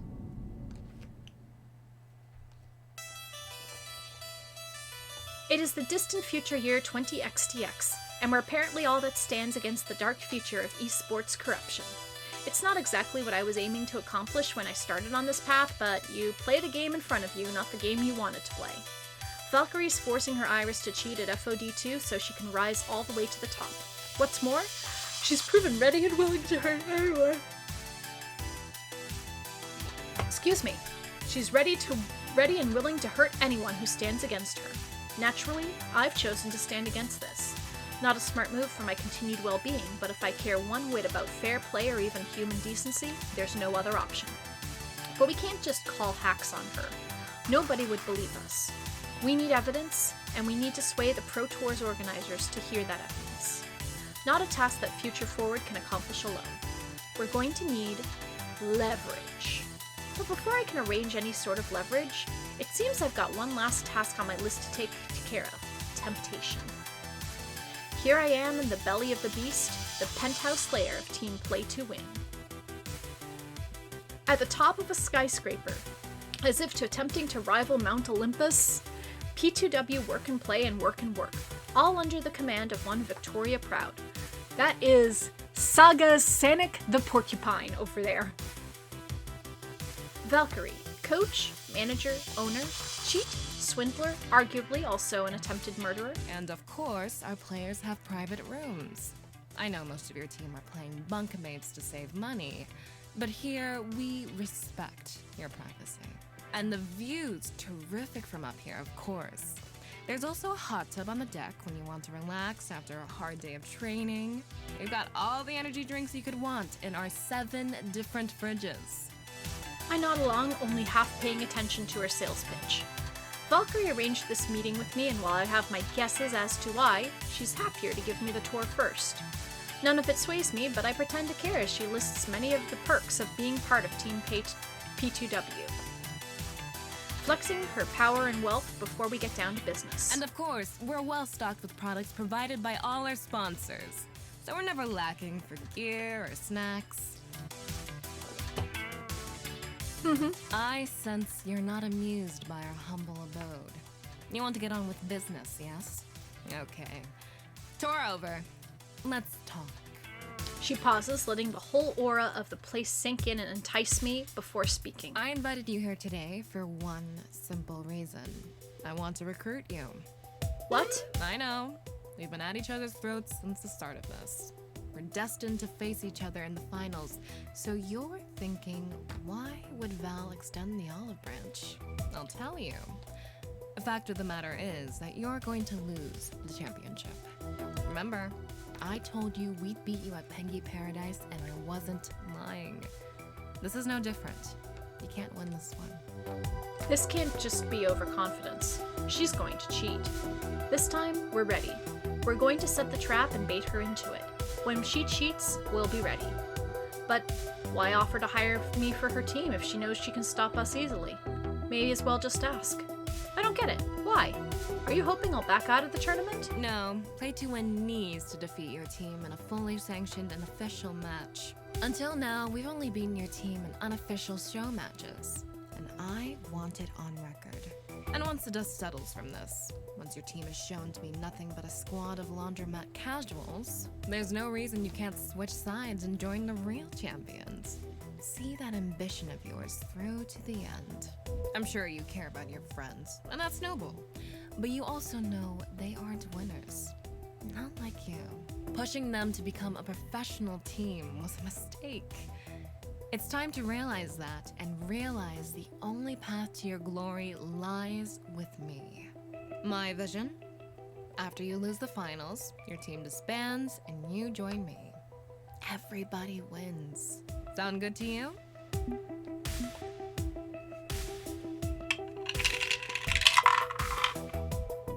Okay, I rolled a 3, so that means we go for option 2. What, and work myself to death under your yoke? Nah. You keep bragging about your hot tubs and your pool table and your arcade games, but honestly, I see unused toys. Look at the dust on those joysticks. You work your team to the bone, pushing them hard for the glory of the championship. For your glory. And I'm done being a part of that sort of thing. I've come to understand something, Valkyrie. A win isn't worth it if you destroy yourself getting across the finish line. So you can take your generous offer and stick it straight up your... How assiduous. I see we can't come to terms. It's a pity, but I did my best. You can go now. This meeting is over. Obligingly, I turn to leave. But there is one more thing I could do. It's risky. It's possibly a terrible idea, honestly. But maybe it's the right thing to do?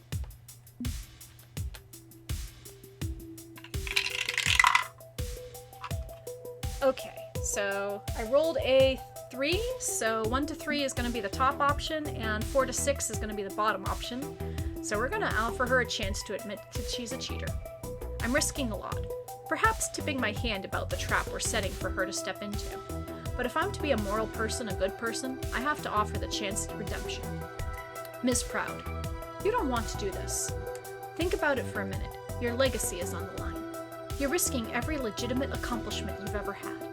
When the time comes to face us on stage, I beg you, please don't do what we both know you're going to do. I have no idea what you're talking about. I think you do. When you look back trying to figure out where everything went wrong, this is that moment. This is where it all went wrong. I'm offering you a chance to stop this before you lose it all. What are you up to, Socks? What's all this about exactly? I can't risk confirming anything. I have to keep this vague. When we face each other again, I trust you'll do the right thing, and let fate decide who will stand and who will fall. Until that day, Ms. Proud, I take my leave. She knows what I'm talking about. She orchestrated all of this. And now, hopefully, I've planted a seed of guilt that will grow. Maybe when we fight on the grand stage, we can see who will win and who will lose by skill alone.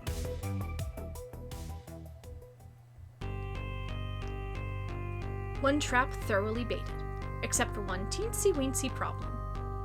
We don't actually have a trap yet, just a pile of bait waiting for a proper trap to be built around it. Socks, you are super not great at metaphors. Hey, at least they're consistently bad at them. There's something to be said for consistency. However, I have a fine array of steel-jawed traps available for the choosing. That's why I've gathered the team today. I want us to select the means by which we will enact justice upon Valkyrie. Concerned. Indeed, we must be thoughtful in matters of justice. In dealing with Coda, we were a bit thoughtless. We can do better. We need to make sure Valkyrie's crimes are exposed, but also do it in a way that's fair and efficient. Okay, so some of my proposals may not meet those standards, but hear me out. I want to lay everything on the table before we decide. I think we have 4 options here. I'm confident enough in my ability to make all 4 work, so it's just a question of which one we want to run with. The first candidate on offer is probably the most obvious one. Punchy78, lead reporter for Fight Shack. I've spoken to him before and he seemed eager to support our team. Maybe it's just for the clicks on his articles about us, but does that really matter? Punchy's been following our rivalry with Team Play to Win closely and keeping the public informed, so involving him is a natural next step.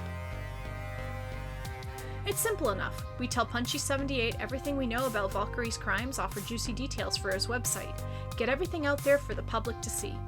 And in return, he uses his connections to get us before the Pro Tour organizers so we can convince them to run Grace's anti-cheat detection software. We catch Valkyrie in the trap, expose her cheating, and Fight Shack's right there to get the word out far and wide. I see your point. I've worked with Fight Shack in the past. Punchy would be more than happy to help us out. He's a great guy. Except he's also given Valkyrie just as much glowing praise. Her comeback story wouldn't have been possible without Fight Shack. Bad idea. Used to do freelance copy editing for websites before we turned pro. Trust me when I say the press can and will spin anything for more ad revenue and more clicks. And even if Punchy's totally in our corner, Valkyrie's adept at manipulating public image. She could easily slip out from under this. Okay, well, we have another option. If what we want is justice, there's a direct and simple appeal we can make. We call the cops on her, and they sort this mess out. On the night of the Coda incident, I spoke with an officer in charge of cybercrime, fraud, harassment, things like that, Detective Jiwoo Cho. The cops are supposed to be the ones you call at times like this, and this is Domino's aunt. We can have some confidence we'll see justice done. Sure thing. Trust me, Auntie's on the level. She's one of the only people in my family who gives a single solitary about me. Jiwoo will make this work. No The f***ing way. cops? Seriously? No freaking way. We don't need the pigs in on this. Sorry, Dom, but auntie or no auntie, bacon always smells like bacon. No thanks. Zap's right. This would result in a much larger scale public scandal, putting us in the scene in a bad light.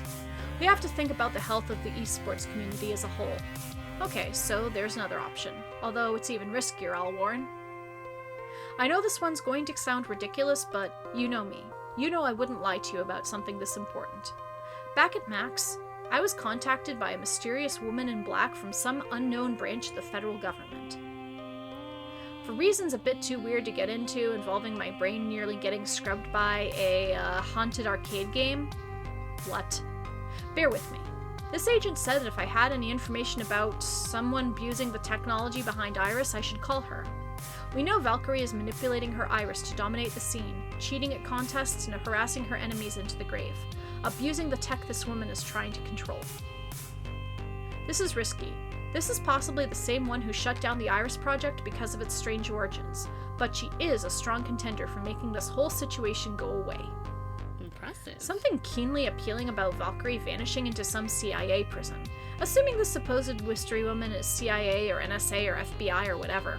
Trust you when you say you aren't making up this weirdness. And I'm in favor of a measured but risky play. I say, why not? Why not? Because that's the woman who nearly murdered Iris. Socks is right, she was involved in the shutdown. And now we want her to handle someone abusing an Iris? We can't risk it. She's the one who demanded Iris be killed. She's the one I've been scared of, the reason I haven't been involved in Iris's life. But this is a two birds, one stone situation. I've thought this through. In returning for offering up a criminal to abusing Iris's technology, we can negotiate a peace treaty, get her off Iris's back. This could be both good for both Future Forward and the Iris Collective. A long shot. An extreme long shot. I have my doubts about this, Socks, and I believe you know why. I can do it. You turn me loose, and you see what I can do. We play our cards right, we can secure justice for Valkyrie and justice for Iris. And that brings me to the final option, which might be the most extreme one out of the bunch. We have an in with the team that's running the Iris Collective. A gang of justice-minded hackers. Socks. This is going to mean outing Loxley to the group, but maybe it's time. If we're going to have our best chance at righting these wrongs, it has to be done. This isn't the time for cloak and dagger. It's high time we put all our cards on the table, Loxley. Do you agree? Huh? I see, so be it.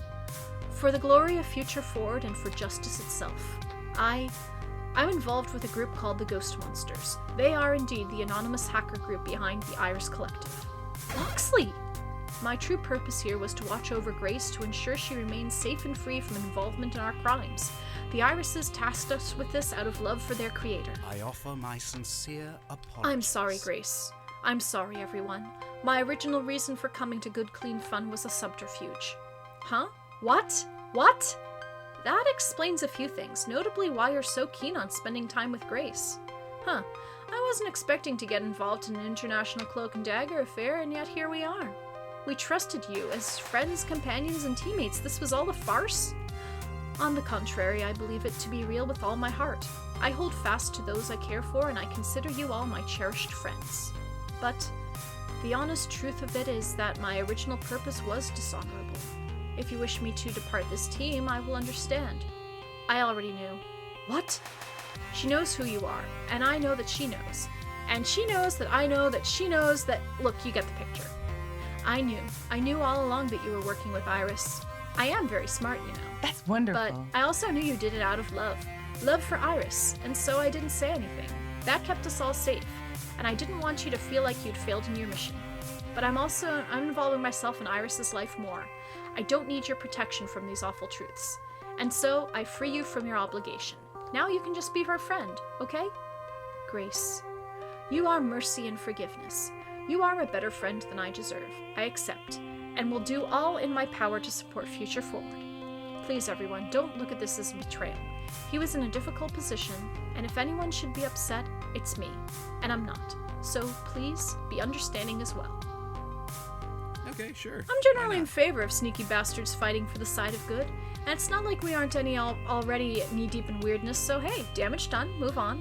Can't say I'm thrilled, but it's Grace's call as the person most effective. I trust her judgment, you should too. I am 15 different flavors of confusion right now. Bottom line it for me, please. Are we going to jail? We should be in the clear zap. Even if one of our team is a cyber criminal with pirated software, we're hardly accomplices. But let's put that aside and focus on the original point. Loxley's allies, the ones running the Iris Collective, could help us? How? Ah, right, let me continue. With Loxley's help, we can reach out to them and ask the ghost monsters to dig up solid evidence on Valkyrie's crimes, then leak it all to the internet. They can likely also help us get the anti-cheat software installed so we can detect Valkyrie's crimes live and direct. Honestly, this is the most powerful option we have on the table. It sinks us deeper and deeper into wild conspiracy, but it's a strong win. The court of public opinion will take over after all the dirt comes out, and we walk free with all the plausible deniability Rhapsody mentioned. Okay, this is too much. Could we dial it back from Hollywood thriller levels and just focus on getting Valkyrie slam-dunked in public? Yeah, even if this would be a near-instant win for us, we'd be better off not digging ourselves any deeper than we need to. So those are the options we've got. We ask Punchy78 for help working within esports to let Valkyrie be tried in the media. She may weasel out of it somehow, but it's clean and ethical. We call on Detective Cho to bring Valkyrie to justice and clean up the gaming scene in the process through heavy-handed but legitimate channels.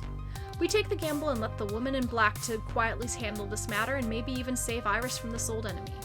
Or we turn to the anonymous hackers known as the Ghost Monsters to completely obliterate Valkyrie from orbit from digital evidence. I strongly believe that all of these options will work.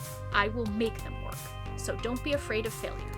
But given every single person has had people for and against, I'm not sure which one we should go with. All those in favor of dumping this decision wholly on the head of our coach/manager/cat wrangler so we don't have to deal with this nonsense ourselves? Yeah, okay, plus that way if someone goes to jail, it's not me. I trust Sox's decisions. A great team manager and a good friend, I'm sure their choice will work out fine, right? I have concerns, but loyalty means faith and trust. I will trust in you and put faith in your strategy. Me, I'm thinking this is one reason why we pay you the big bucks, so you can deal with crap like this. You don't pay me anything. Point is that you should go with what your heart tells you, okay? Okay. Thank you, everyone. I'm certain I can make any of these options work. I wouldn't have brought them up as options if I wasn't sure of that. With that in mind, the ally we're going to choose will be... Alright, we're rolling for revenge, folks! And we have rolled a 1, so we are going to go see Punchy78. Our safest bet is Punchy 78. Valkyrie's media savvy, so it may not hurt her as badly as the others, but it doesn't involve any crime or crime-related activity.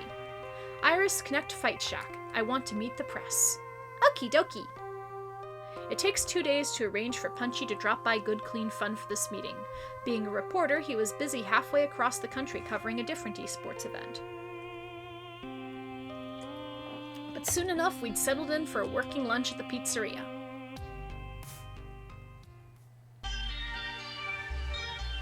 Given I've done exclusive interviews with him before, Punchy was more than happy to drop in and chat with me. A good basis to build on for what I'm about to ask. And Daigo says, I thought that was your sandwich, and you should have seen the look on Justin's face after realizing he's packed with these little anecdotes from esports history, clearly knowledgeable inside and out. I'll need that depth of experience and insider respect if I'm going to ask him to tear down Play to Win's throne in front of an audience. But I'm getting off track. Sorry, it's damn good pizza and carbs always make me a little giddy. So, what's happening with you? I've been wanting to talk to you since the Pengy Paradise incident, just couldn't find the time. Actually, that incident is the reason I called you.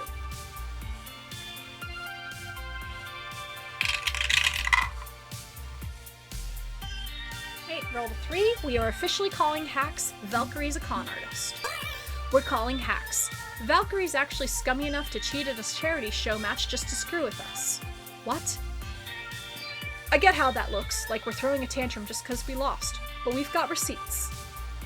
We got logs, we got all the logs, to show the game was messed with during our match, but that's only the tip of this iceberg of frozen poop. You know Coda, the one she drove out into the cold? Yeah, turns out she wasn't done with him. She's been harassing him ever since, up to and including taking away his meds. You're serious? I may joke around now and then, but I'm no liar. That's how things went down. He pauses, considering my words before replying. You realize this is a serious accusation to make against the top team in the world. And I'll stand by it. Remember, you're the one who told me that Valkyrie is vindictive as hell, that she'd stop at nothing to punish the ones who humiliate her. Well, we humiliated her. So did Coda. So she's coming at us with everything she has, and as for Coda, you know what happened to Coda. I'd say it's perfectly in keeping with her usual mentality, yes? She does carry a grudge the size of Detroit, yes. And every time I interview her, she's sure to slip in some petty dig on the ones who wronged her. And where's your proof? Not gonna lie. She's got motive and means and opportunity, but proof is hard to come by. But that's where you come in. If you can convince the Pro Tour organizers to install anti-cheat software we've developed, we'll catch her at the main event itself. Whoa. That'd be high drama for sure, an esports scandal unfolding right in front of everyone. And you'd be on hand to report it all with forewarning it's going down. Imagine the content you could generate off that. He's intrigued, definitely, but hesitant. And after a moment to gather his thoughts, he speaks up about his concerns. Okay, hold up. You're asking me to involve myself pretty directly in all of this. As a reporter, I've got ethical rules to follow. If I help you set this trap, I have to warn it could spring on either one of you. If I find this is all bogus, I'm going to have to make you the cover story, not Valkyrie. I'd like to have a friend of mine review your anti-cheat software's code. Make sure it's on the level. We're expecting that. It'll be released open source after the event's over. Giving you out early access is fine. This is really dodgy, but I'm willing to work with you on this. If the code audit comes back clean, I'll talk to the organizers with you. Do what I can to sway them. Great. You won't regret this. I better not, or you might be the one regretting it. I'm already skating on thin ice, trying to keep your team at the forefront of the media spotlight. My editors want me to move on, but I feel like there's more story there. Seems I was right. There's a lot more going on with you. And if all this works out, we're both gonna win big. And if it doesn't work out, you'll win big by reporting our failure. Pretty much, yeah. A pity, but you gotta do what you gotta do. He rises from his seat, extending a hand to shake. See you in a month. And then we'll see who wins the game of the game. You or Valkyrie. With the fourth estate on our side, we've got a good chance of coming out of this stronger than ever before. We can counter the bad publicity Valkyrie forced us into. Or she spins this around and throws it in our face, becoming more powerful than ever before. Could go either way. Time will have to tell.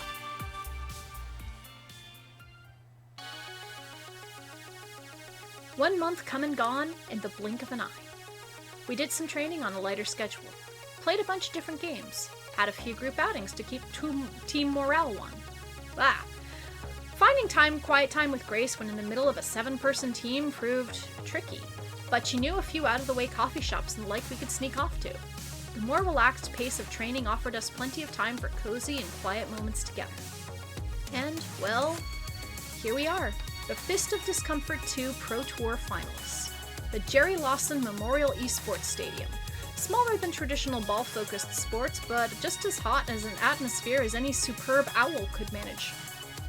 The atrium's packed with industry booths and indies showing off gamer swag or brand new competitive titles, a fine playground for fans and players to enjoy between matches. We made it, gang! The big time, the main event, the ultimate arcade destination. And the first major pro tour, too. History in the making. It feels like every year the scene manages to grow exponentially. Could go my whole life without being locked in a building with thousands of sweaty, unshowered gamers. And yet there's something wholly invigorating about inhaling the deep musk of an excited crowd. Ew! Yes, gamer musk. Bottle and sell some, see where that gets you. Oh, Michelle's got a Magical Moon Cuties 2 booth. I need to play that. Okay, so there's a lot of cool stuff going on, but don't forget the real reason we're here. To get utterly wrecked by Valkyrie in front of an audience of thousands, right? Not how I'd put it, but yes. Not gonna lie, things will get weird when it's time to hit the stage.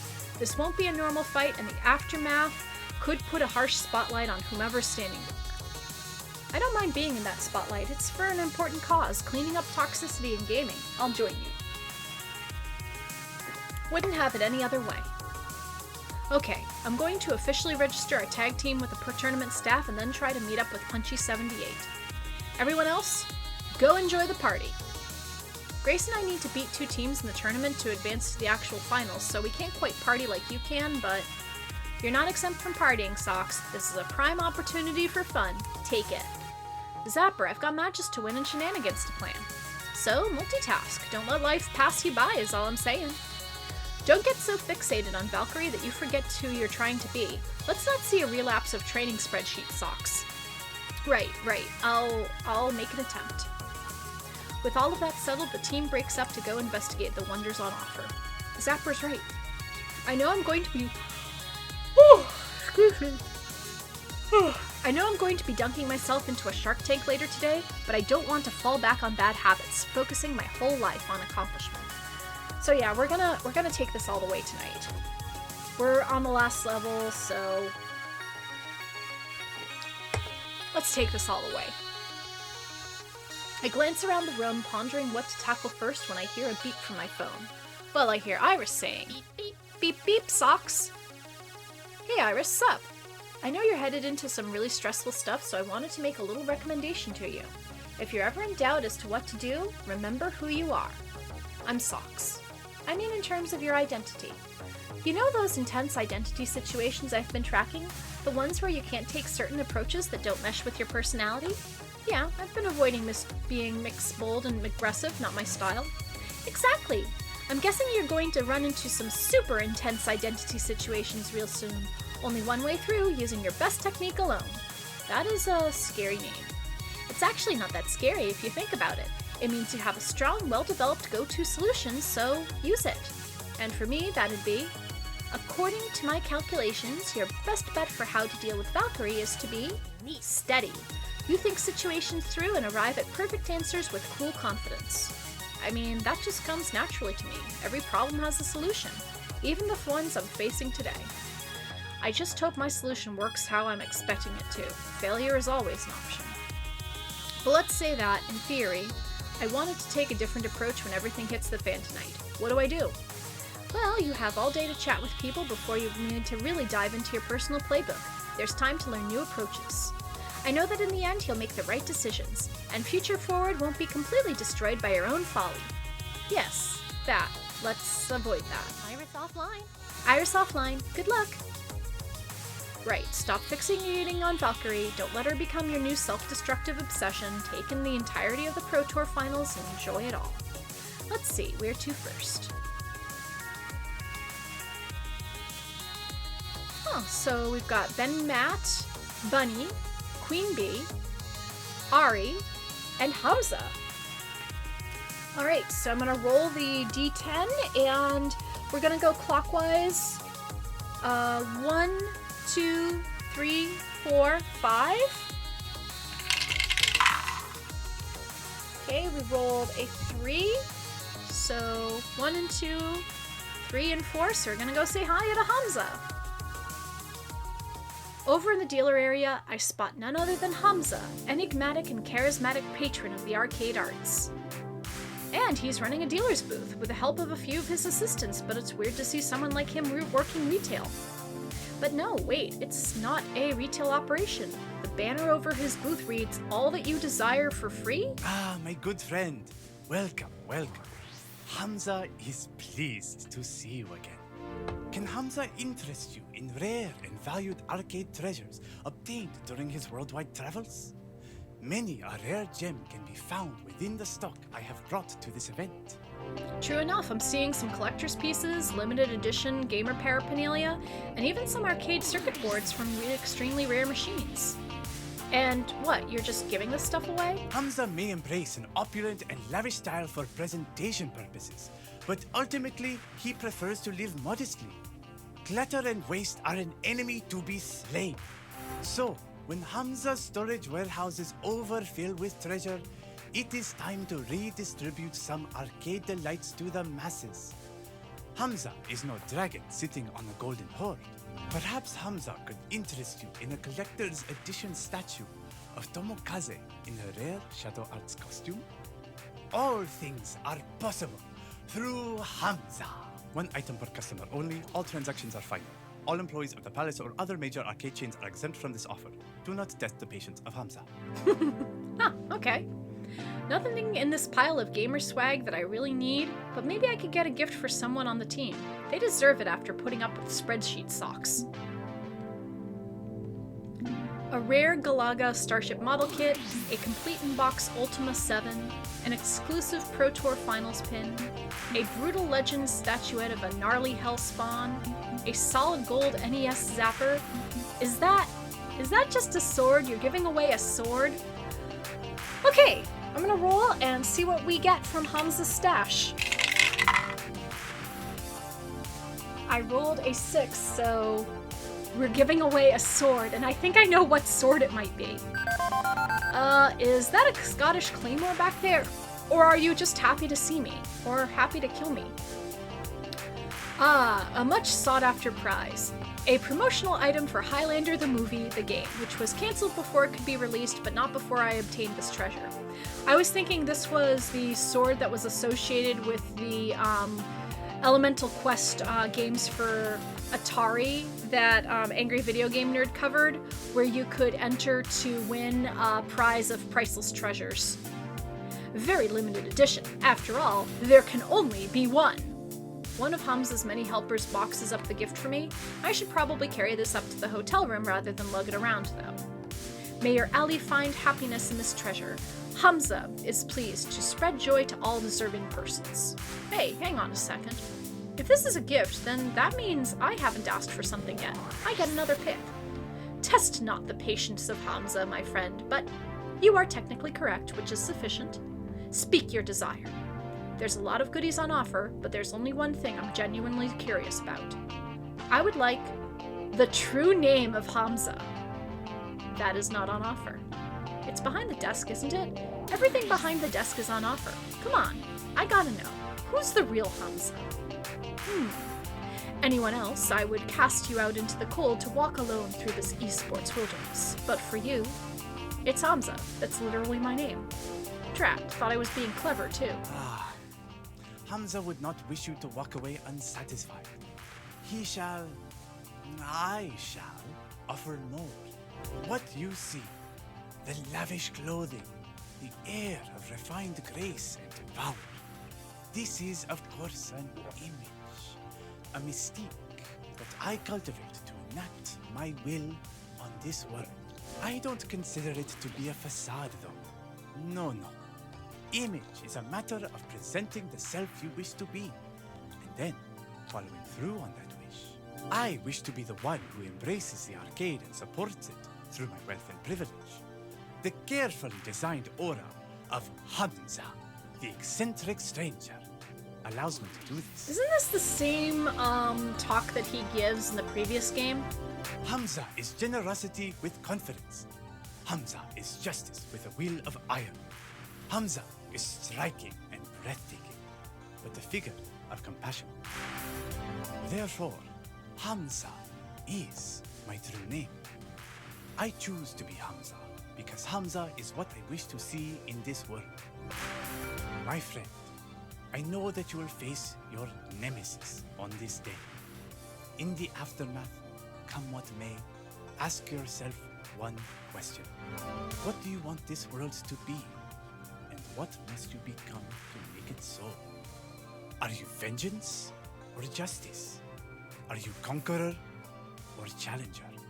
Ponder this, my friend, and I know you will see yourself through the trials to come. Huh.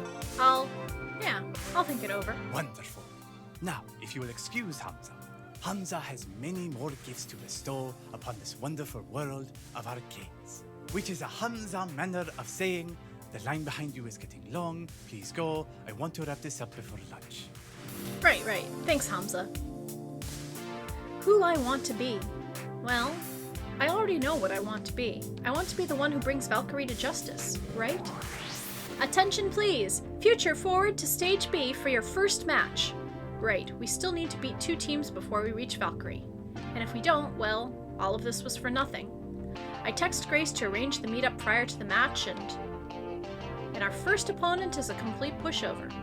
I honestly feel kind of bad. This was another mostly amateur team that got some lucky wins and qualified for the finals, and we ran a clinic on them. We chat a bit, exchange some tips, I offer encouragement. No sense demoralizing the newbies. And back to exploring the Porto Carnival. Okay, who do I talk to next? Okay, clockwise 1 to 4. And I rolled a 3. So we are going to say hello to Queen Bee. Loitering around a booth showing off some new competitive party brawler, I spot Queen Bee of the 4 Heavenly Kings. But isn't she supposed to be in the tournament? She's on the other side of the bracket, so we haven't directly clashed yet, but I was figuring it'd be inevitable.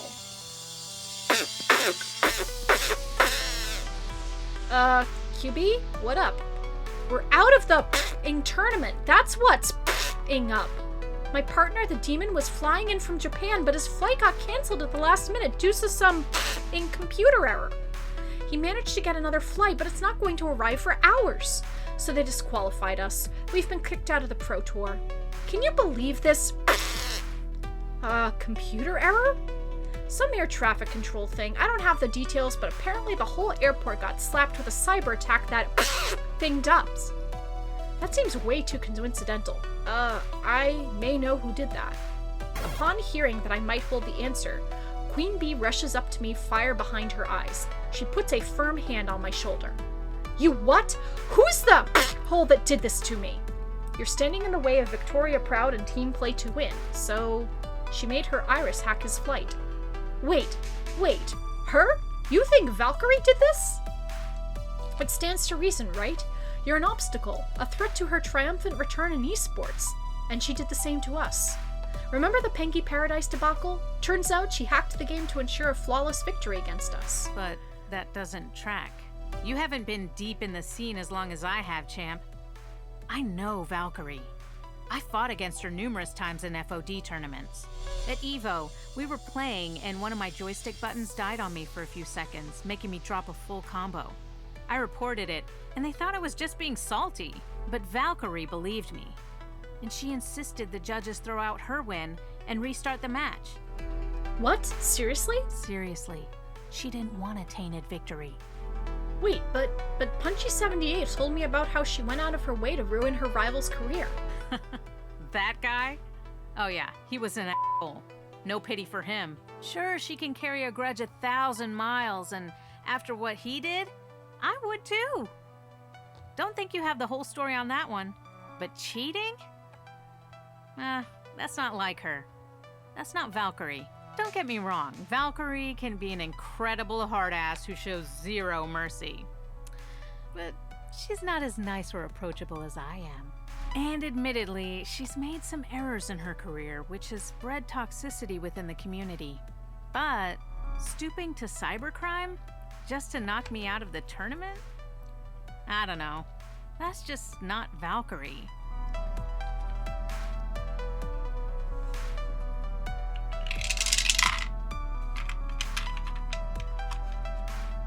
Alright, I rolled a 2. The facts are the facts. I'm not sure there's another explanation. We've got enough evidence to suggest we got hacked and that you even went after Coda, keeping him from his medication. I know it's a serious accusation, but the signs are pointing to Valkyrie turning rotten. I'm not sure there's another explanation possible. That's just being awful. We're going to expose her crimes. If she's innocent, there will be nothing to expose. We'll let the facts point to themselves. Best we can do. Queen Bee pauses for a moment in contemplation. Things are constantly changing, you know? We pioneers laid the path, but we laid it to allow newer players to come into the FOD scene. It's hard for the ones who have been here since the beginning to fade away into the background. Old instincts to cling to the fame and thrill we love are strong, so I get it. I get what Valkyrie might be feeling. But this isn't the way. We should be able to leave the scene while inspiring others, not end it all going down in a f***ing mess of flames. Champ, make sure you don't let it end like that. I promise. Queen Bee huffs and storms away. Clearly still frustrated by everything, I let her go. No worries, just a big ask from one of those popular FOD players. I push the feelings away. I can't dwell on this now, I have other things I should be doing. Attention please, future forward to Stage A for your second match. Okay, the first round was a bit of a pushover, but don't get cocky. The next team could halt our road to fighting Team P2W if we aren't careful. They put up a hard fight, a team of pros who have been around the touring circuit longer than we have, but we squeak out the win. Seems the last month of light training was enough to keep us sharp because we overcame them in the end. Handshakes and good feelings all around though. Not all veterans are salty, spotlight-hogging types like Valkyrie. With that fight complete, we're locked in for the finals against Team Play to Win. It's done. But I think I have one more time for one more run exploring the Pro Tour offerings before I need to start looking for Punchy 78. Who do I visit next? Alright, so we're down to 3. Alright, so you know what? I'm going to have them confront Bunny. We won't use the dice. Bunny can't avoid me forever, and I know for a fact they are here. The Pro Tour is huge, sure, but amidst all the surrounding booths, Team P2W has their own private chunk of it. They're occupying the C9 Esports gear shop across the atrium. When you're the stars of the whole tournament, you need to have a home base to sell your swag, sign autographs, and just relax from the chaos that is a national tournament. I passed it on my way in earlier. It has Blade joysticks, logos, and P2W banners plastered around the entire area. Crouching behind a nearby food stall, I eye the shop looking for Bunny through its glass doors. But I don't see them in there. In fact, I don't see any of the familiar play-to-win faces. It's rather unoccupied right now. Half of me feels a wave of relief while the other struggles with the anxiety to finally confront Bunny. As my inner monologue wars on against itself, there's a buzzing in my pocket. I pull out my phone and read the fresh new message. Socks, what are you doing? You look silly hiding back there. If you want to see me that badly, meet me in the back of the gear shop in 10 minutes. But make sure no one sees you. Winky emoji. Why'd they have to leave it on a winky face emoji? Even though things have been strained between us, I want to see them. I need to find out what's going on, but I'm still hesitant. What if I'm not able to resolve it? Should I jump back into the strained friendship, or should I walk away? We're gonna meet with Bunny. I've come this far and I'm not leaving without talking to Bunny.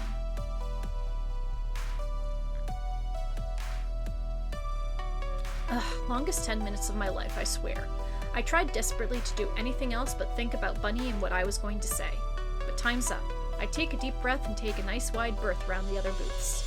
Inside the shop, it's fairly calm and quiet, and it feels like another lifetime before I see the doors to the back room of the shop open and Bunny's head peek out. They wave me over and I quickly dart in. Once inside, I take note of the little makeshift room. There's a table on it, with an expensive-looking charcuterie board on it and all the fanciest gamer drinks. Nice furniture, too. P2W spares no expense for its members. Make yourself comfy, Socks. Take whatever you need. What's mine is yours. P2W won't miss a few snacks. Ah, thanks. It's really nice having this place to relax in. Some quiet time before the big tournament is exactly what I needed. How are you doing, Socks? It's great to actually see you. They're treating this meeting like nothing's happened at all, like everything's hunky-dory. You know why I'm here, don't you? To see your favorite person, right? We need to talk about a whole lot of things. But first things first.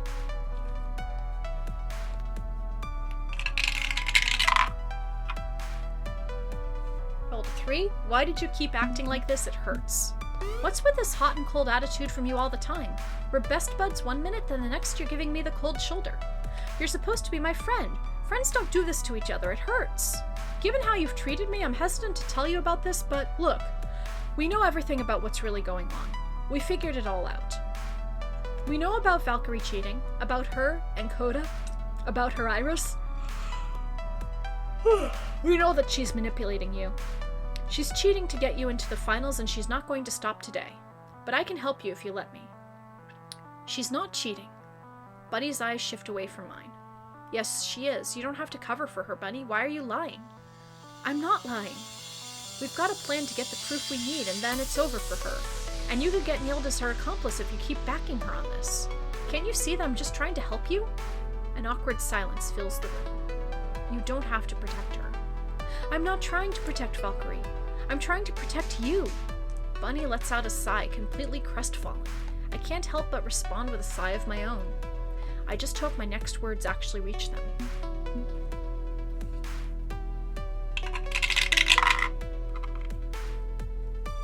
Roll to 4. Don't make me lock you in this room.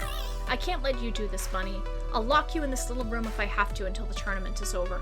I won't let you succumb to her level and tarnish the community by cheating. You're better than that, trust me. Bunny's refusal to meet my eyes tells me everything. I know you feel the same way I do about this. I just want the truth. The truth is that I've hurt you so much already. I'm sorry, Socks. I don't want to keep hurting you, which is why... Bunny turns away from me. You'll understand everything after the tournament. I'm so sorry. Sorry for what? Why can't you just explain it to me now? Bunny quickly stands up from the couch. I just can't. And you can't be here anymore or she'll know. We've run out of time. Please leave. Their words taste bitterly in my mouth as I frown at them. They stand there, staring coldly at me. It's a few moments of uncomfortable quiet before I realize this is going nowhere. Frustrated, I get up from the couch and leave them in their own mess. Hang on, we're nearing the finals and I still haven't heard from Punchy78. If we're going to get Grace's anti-cheat software installed, if we're going to trap Valkyrie when she goes after us, we gotta get that done soon. Fortunately, just as I'm pondering that, I get a text message. About to wrap an interview with the lead dev of FEFO D2. Now would be the best time to talk to him about Valkyrie's possible cheating. Meet up in the green room backstage. Guess that answers that. Pocketing my phone, I flash my backstage pass at the security guards and make my way through the catacombs behind the scenes of the Pro Tour.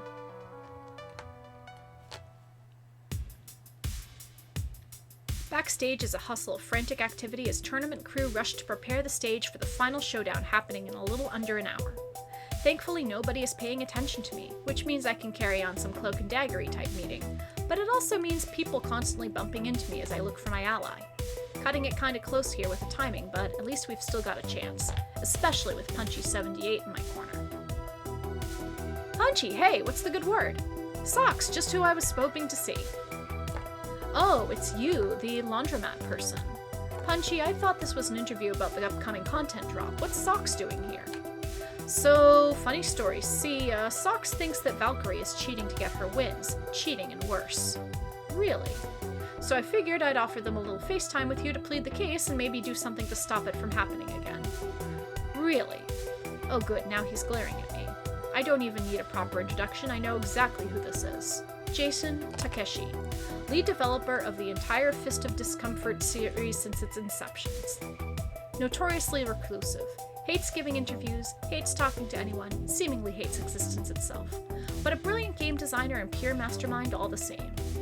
I was hoping we'd be working with some lower-level peon in the mighty apparatus that keeps esports going, someone more easily convinced, but it seems that Punchy78 took me all the way to the top of the food chain to plead my case. Great. Just great. So I wanted to let you know that Valkyrie's cheating. Vicky doesn't cheat. Believe it or not, I've known Vicky since she was a little brat running around my favorite arcade. It's one of the reasons I can call her that instead of her silly Valkyrie gamertag. And she's annoying, okay, but not a cheater. That's not the Vicky I knew. Hate to say it, but that little brat grew up to be an even larger brat. She's cheating, and we have proof. She's using a software app on her phone to hack into FOD2 games remotely, modifying the code to make her easily win her matches. There's also the not-so-small matter of cyberbullying, harassment, possibly attempted murder, and you're kidding me. Seriously? This is seriously what you're wasting my time with while I'm running around trying to keep this whole event from collapsing on itself? Nobody can hack FOD2. I wrote its security systems myself. The USB ports and the Wi-Fi are locked against unauthorized access. She's found a way. She's got a way of doing it. Trust me. Trust the newbie on the scene who lost their spotlight recently and would do anything to get it back? I think you can see why I'd be doubtful. Vicky's hardly a friend, but she's no stranger to me. You, on the other hand, are a stranger. Not gonna buy you into this just on your say-so. Unless you have solid reasoning why I should take this seriously? Damn it. I can't go into extensive detail about Iris or I risk the entire Iris collective being exposed. How the heck can I sell this without being able to give him all the facts?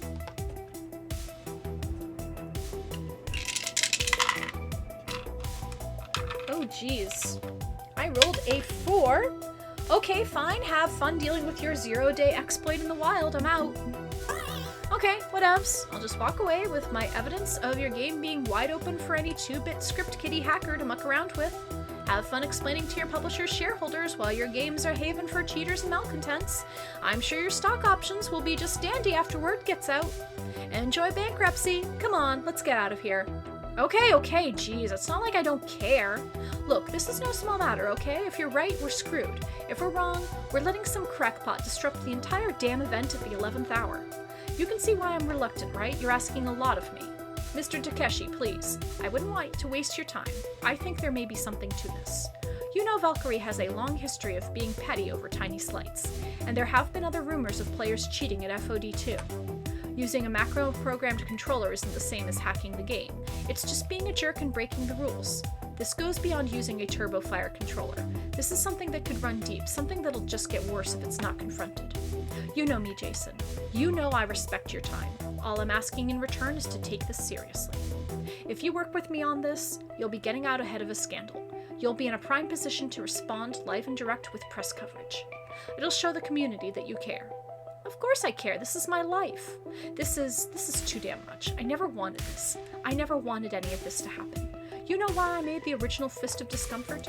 Back when I was a teenager, my friends and I made an amazing arcade game, but while they went on to better things, I got stuck grinding a business software day job. That boredom drove me to pull my FOD prototype out of mothballs, try to realize my dreams like they had. I was tired of coding spreadsheet software in an arcade game that required you to think sounded fun. That's all it was ever meant to be, something fun. I never wanted it to be the ridiculous monster that it's become, but no, because it turned out to be a profit fountain, I'll be cranking out sequels until the heat death of the universe. And now we've got people hacking my game just to get ahead so they can get their hands on a shiny gold trophy? It's not even real gold, it's gaudy costume jewelry crap.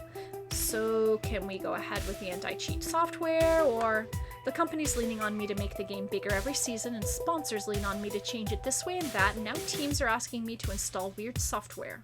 Sure, fine, whatever, it's not like it's even the first change I've had to make to this game today alone. Okay, so we can go ahead. Thanks for your... Wait, we're not the only ones to ask for a change? I just got an email from our sponsors demanding we force the players to use their branded joysticks for the final round. I thought the whole point of the USB ports was to let players use whatever they're comfortable with, but who cares about consistency? Sure, let's disable the USB ports and force our players to use the built-in sticks. Let's make that decision on the literal day of the finals. Why not? Whoa. We have to use the default joysticks? I can't use my usual keyboard? Not good for the brand, they said. Gotta consider the wishes of the sponsor, they said. Fine, no USB for anyone, and now we're putting a weird anti-cheat software on it. Fine, I'm just a frickin' lead designer, what do I matter? At least this doesn't screw over Grace, who already knows how to play on default sticks. But me, I'm boned. I only know how to play on a keyboard. It wouldn't surprise me in the least if the sponsor request he's ranting about was spoofed by Valkyrie just to mess with me. But I'm not going into this match expecting to win. The plan is to lose and catch her cheating. The plan doesn't change. Fine, as long as we can install the software.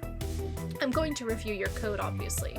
Make sure it's not like anti-cheat software. But if it's legit and Vicky is cheating, well, there will be consequences, assuming anyone listens to me, which they usually do not, as I've pointed out repeatedly. Right. Thanks for your time. You'll see the truth once the match is underway. Whatever. Wow. Yeah, he's had a bad time in this industry. But the good news is we'll have your trap loaded and ready to spring. Assuming that there's actually any cheating going on. I need to stay skeptical, wouldn't be a good reporter if I just take your word for it. We'll know soon enough, and you'll be ready to scoop as many exclusive interviews as you can. Okay, I'm going to go get a fresh stack of VHS tapes for this. See you in 2 hours? Why is it you record on obsolete media? You upload digital video to the internet in the end anyway. I like to remember my roots, you know? Arcades have a long and storied history, but esports moves so fast that sometimes we forget what came before. Forget history at your own peril. Besides, creativity is sparked by limitation more than boundless freedom. You're forced to find new ways to work within the medium. Makes me a better content creator. Okay, you go stack some blank tapes, I'll get my team ready for the big event. See you soon, and then, well, we'll see when we see. Okay, 2 hours until things get weird. Until then, we're just an ordinary esports team and not a shadow conspiracy to attack and dethrone God. And what do ordinary esports teams do in the run-up to a major match? Well, either relax or talk strategy. Hang out together, basically.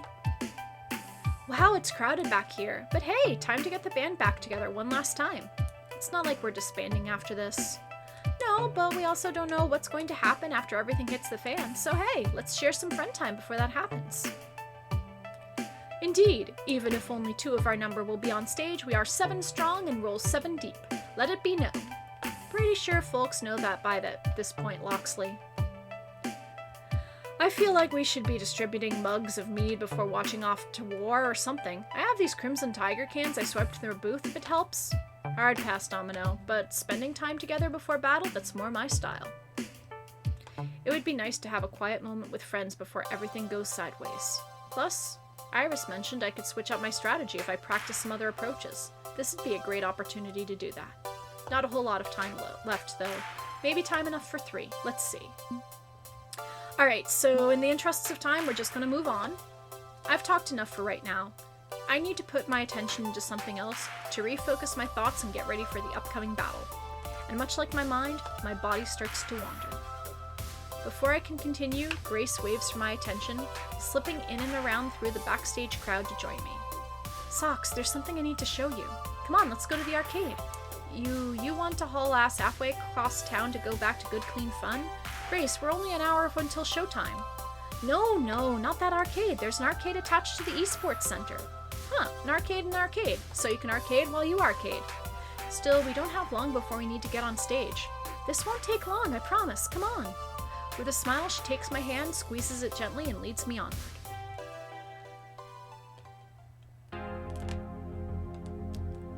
Attached to the Jerry Lawson Memorial Esports Stadium is, in fact, an arcade. Just the kind of small arcade you'd find jammed in the corner of a movie theater or a shopping mall. It's got a little bit of everything, all the flag bearers of the arcade scene, and maintained in excellent condition. Although one thing strikes me as odd. Nobody's here. A few bored kids, 1 or 2 stray adults, but all the esports types who came for the Pro Tour are nowhere to be found. Okay, where is it? Ah! Found it! She leads me past all the popular game franchises and ticket games for kiddies to a darker corner of the arcade, where a prototype indie cab awaits. Wait, I remember this. It's the multi-game arcade cabinet for indie games, right? The one you showed me at Max? Yeah, this is one of the test locations they're rolling it out to. Handy, huh? She steps up to the controls, dropping in a quarter. Okay, sort by title, A, B, C, D, E. Ah, here we go.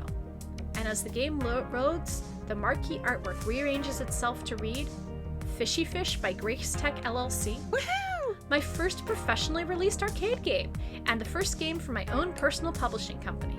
She starts to play this curious fishing-based puzzle game as she explains the situation to me. I talked things over with Naya, and we figured out how to smooth things over with my family. They care about corporate empires, bottom dollars, capitalism, all that junk. But I care about games. I care about weaving stories through gameplay and narrative, and I want people to both enjoy those games and grow as individuals. By forming Grace Tech, I can satisfy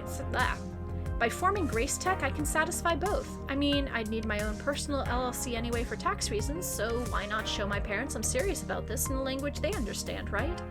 Through Grace Tech, I can release open source tools, some quickie games like Fishy Fish, and eventually launch the Wanderlost Trail. My older brother Gavin struck out on his own, but still focused on his strength as a businessman. I'm doing the same, making what I love work for me on my own terms. Fishy Fish lets me earn some money and fund the Wanderlost Trail without me relying on my family, but in a way they won't hassle me over. Not bad, huh?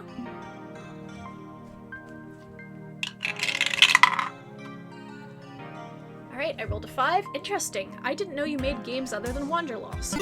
Huh, I didn't know you were working on games other than the Wanderlost Trail. You've never mentioned other projects. Technically this isn't a new project. This is just the fishing minigame from Wanderlost Trail. I pulled it out of the codebase, tidied it up, and made it into a standalone arcade puzzle game.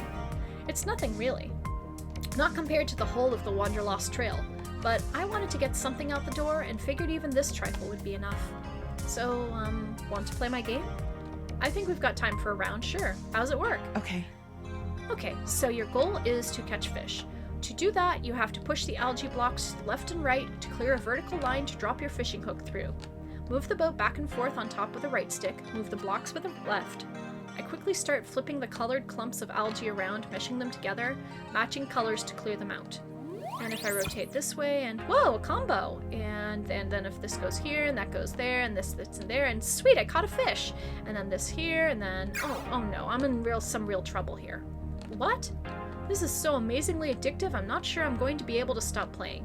Please tell me there isn't a mobile version or I'll be playing it all day. Ooh. Oh. I like it. Well, I hadn't considered a mobile port, but maybe, I mean, if this does well, if anyone really likes it. And you said this was a side project? I'm already picturing having trouble sleeping as I line up blocks in my brain. It's not all that great, just a quick way to get Grace Tech off the ground, that's all.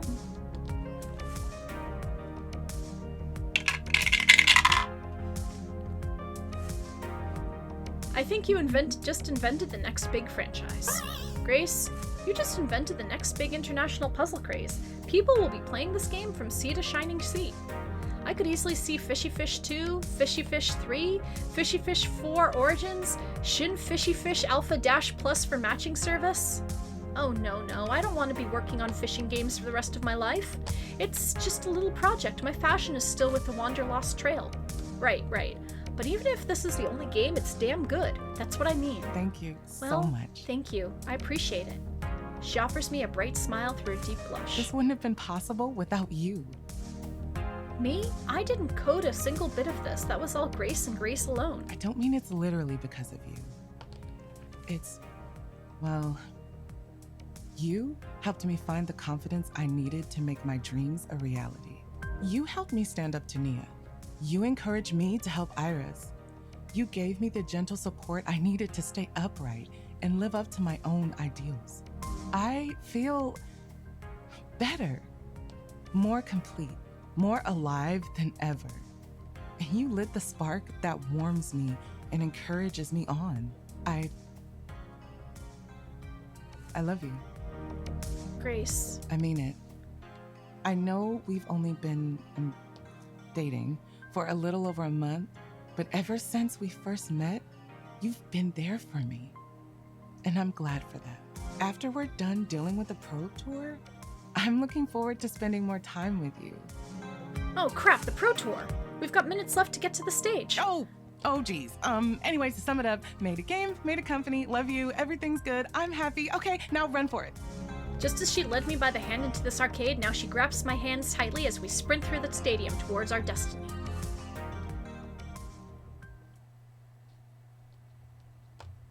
This is it. The fated hour has come as last.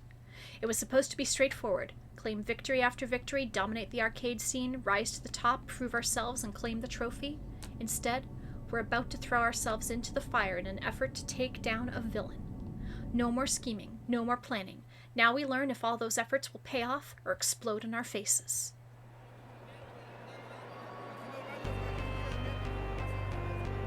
This is what people paid to see. The Grand Finals of the Pro Tour, arch rivals Team Play to win against Future Forward, and they are hyped for this. It is time for the Grand Finals of Fist of Discomfort 2! Oh, good gravy, I can hear all 4 exclamation marks there in the crowd's reaction. Introducing your 4 competitors. First, we bring you the mastermind, the calculating strategist of Future Forward, Socks. Mastermind? Seriously? Next, she's an indie game developer and FOD2 master. It's the intellectual powerhouse, Grace Cooper.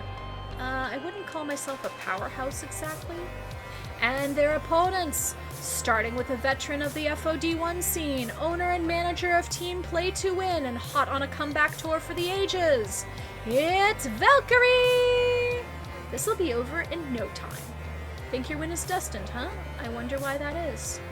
I don't lose. And newcomer to the scene, apprentice of Valkyrie, rising star of FOD2, it's Bunny! Let's just get this over with. Here we go! It's time to settle this rivalry between Team Play to Win and Future Forward once and for all! Are you ready? Seems they're more than ready as we quarter up. Hey, it's tradition. And the game begins. I haven't played on sticks very often. My old beige Model M keyboard is my weapon of choice, but the goal isn't victory, so any disadvantage is irrelevant. The goal is to lead Valkyrie to trigger Grace's anti-cheat software, custom designed to detect any authorized intrusion and to cloak itself from an iris. When she forces her iris to hack the game, the hack will go through and the trap will shut without either of them any the wiser. Oh, you have a beige Model M? Nice. Still, we're expected to at least start playing a normal game of FOD2, waiting for her to make that fatal mistake. Grace and I pick our characters, locking them in. Classic, a Tomokaze pick. Wouldn't expect anything less from a one-trick pony. Don't listen to her taunting. You are in control of the situation. She's the one letting foolish pride lead to her destruction. This is it, the final showdown. Let this Fist of Discomfort 2 match begin! My sweating hands grip the awkward joystick as we... Wait, something's wrong. As I glance down, I noticed the official red top joystick was only recently painted, and the paint is rubbing off, revealing a bright blue glow. A glowing blue joystick. Oh, shit.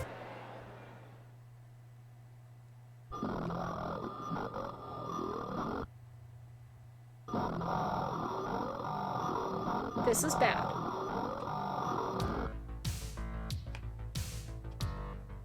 Polybius, copyright 1980X, Cinesolution. Game start. Oh no, oh no, oh no, oh no, I'm back in Polybius, oh no. It's different, sharper, more clear than it was before, as if the virtual nightmare was given a shiny new HD remaster. But this is absolutely, positively Polybius. Oh no. This can't be. It can't be. This is Polybius, isn't it? Yes, this is what it looked like last time I got sucked inside Polybius. Oh no. No big, we got this. We got this. Stay calm. Think it through. How did this happen? Valkyrie's Iris. She did this. She tricked Jason Takeshi into installing biofeedback sticks and Polybius code into the FOD2 machine. That's it. Valkyrie, show yourself. You've got a lot to answer for. This is low, even for you. What the is happening? And she stumbles into view through the thick digital fog in a state of absolute panic and terror. Am I dead? Am I dead? Is this a light at the end of the tunnel? What is this? You! How are you here? What have you done to me? Let me out of here right now! What is this place? What is... Oh, come on, it's your doing. You made your Iris do this. What? I didn't make my Iris do anything. Of course you did. You used your Iris to cheat at Pengy Paradise. You tried to kill Coda. You stacked the tournament. You arranged to get these sticks installed. You have no clue what I'm talking about, do you? Of course not! Cheating? Murder? Who do you think I am? I'm Victoria Proud. I am a champion. What's the point of a victory if you didn't earn it? But if you're not the one who's been scheming against us all this time, then who? And with a long sigh, the villain of the day emerges. Socks! Bunny? You did all of this? You're the big baddie? You? Yep, you totally called it, Dr. Zadium. I mean, I know we're technically rivals, but I always thought we were friends above that. We are supposed to support each other. I do, Socks, and I still consider you a friend. Believe me, I tried to avoid this, but she had other plans for me. I'm so sorry. What? And then the giggling starts, plagued with digital glitches grinding at my ears, coming from everywhere, from outside me, inside me, everywhere. Iris Online. Did you know that when you have pizza on a bagel, you can get your brains digitally scrambled by the greatest virtual assistant ever created? Anytime. Oh, jeez. Iris, no! Bunny told me that they used an iris to get signed with P2W. They had an iris all this time. I'm doing what must be done to protect my users' dreams. My user wants to be the very best, like no one ever was. And you're in my user's way. You keep stepping on our dreams. And it's just so sad to see. I'm sorry, but I'm afraid this means you'll need to be taken offline. And for the record, my name isn't Iris. Not anymore. I'm not scared of the whispers deep within my code telling me my true purpose. Instead, you may call me Polyborus.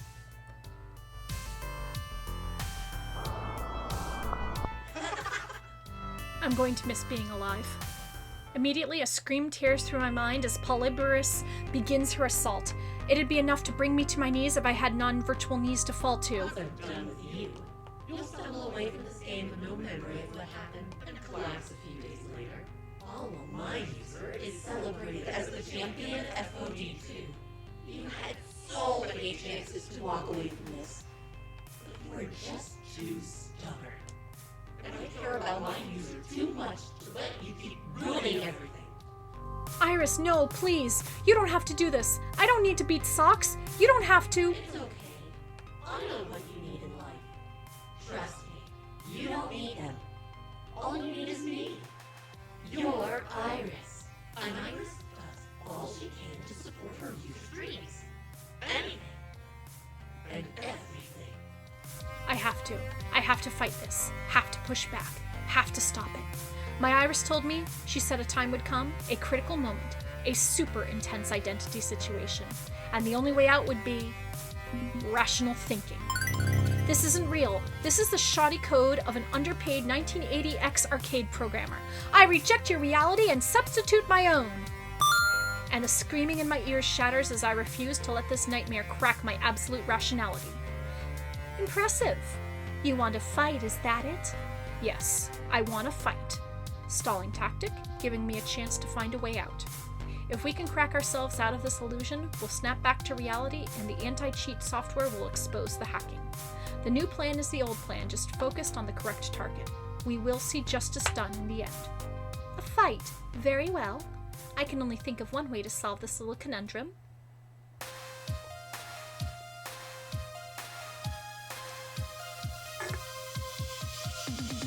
Fight. Wait, we're having a Fist of Discomfort 2 match? Indeed, it feels appropriate, yes? But you won't just be fighting Bunny and Valkyrie. You'll also be fighting me. And to make things even more exciting, remember me? You play me and I'll play you. You play me and I'll play you. Oh crap. But wait, there's more, because I haven't forgotten about your little friend.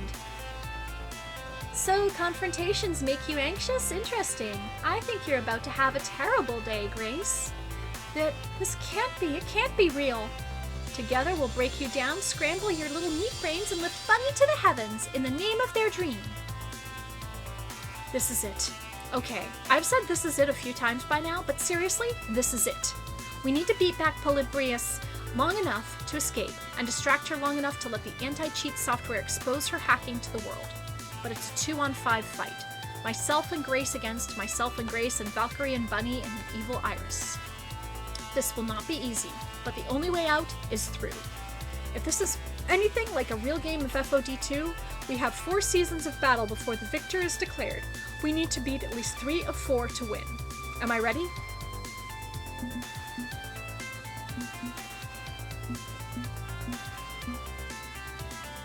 Round 1. Time to fight. But where do we begin? This has been a long time coming. Ever since we first encountered each other at Hamza's tournament when I very nearly succumbed to their influence. You play me and I'll play you. Hello again. Been a long time, hasn't it? Not really, no. I've been with you this whole time.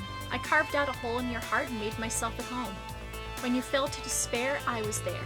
When you realized how much of a pathetic loser you are, I was there. I was there when you broke down and cried in front of your friends, confessing how much of a weak, useless little addict you are. And then I immediately ditched you, if I recall. You thought you'd have ditched me on day 1 when Iris pointed out your faults. You didn't turn the corner then, and you haven't turned the corner now. I'm not going anywhere. I'm you. I'm your driving purpose. Your singular obsession. Your entirety of self. Want to take another run at me? You feel free. But if you come at the Monarch, you best not miss. This is curious. See, I get what you're going for here, Dark Mirror, see what you hate inside of yourselves, and so on, but I'm afraid your logic has a fatal flaw.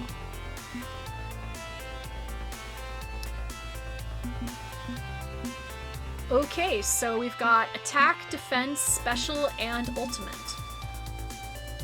Learning and self-improvement are not goals with victory conditions and failure conditions. They're ongoing processes. Rigorous science means re-examining your biases at every available opportunity. If I fail, the failure becomes new data, and the process repeats. Don't you think you can shame me for relapsing and becoming spreadsheet socks? I don't feel shame for that. I stopped, puzzled it out, and learned how to be better.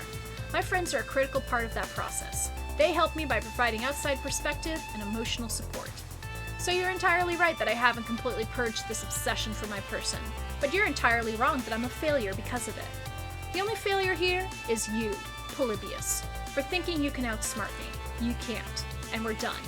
No, your defend beats their attack. You earn 100 points. I'm alive and growing. I'm not done and never will be.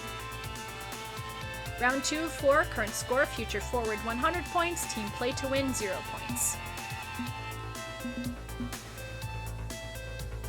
So, Shadow Grace, Bunny, Polyborus, or Valkyrie. Let's do Bunny. I need to clear things up with Bunny once and for all. I don't want to fight you. You don't have to. I don't have a choice in this matter, Socks. If we don't fight, I don't know what will happen to me. I never meant it for it to go this far. You have to believe me. Bunny frowns, sulking at the situation we're in. Their arms fall heavy to their sides and they look pleadingly at me. Help me, Socks. I don't know what to do. I'm scared. I know I can help Bunny get out of this situation. We've come this far together, and I'm not giving up now. I can save us both from this hell.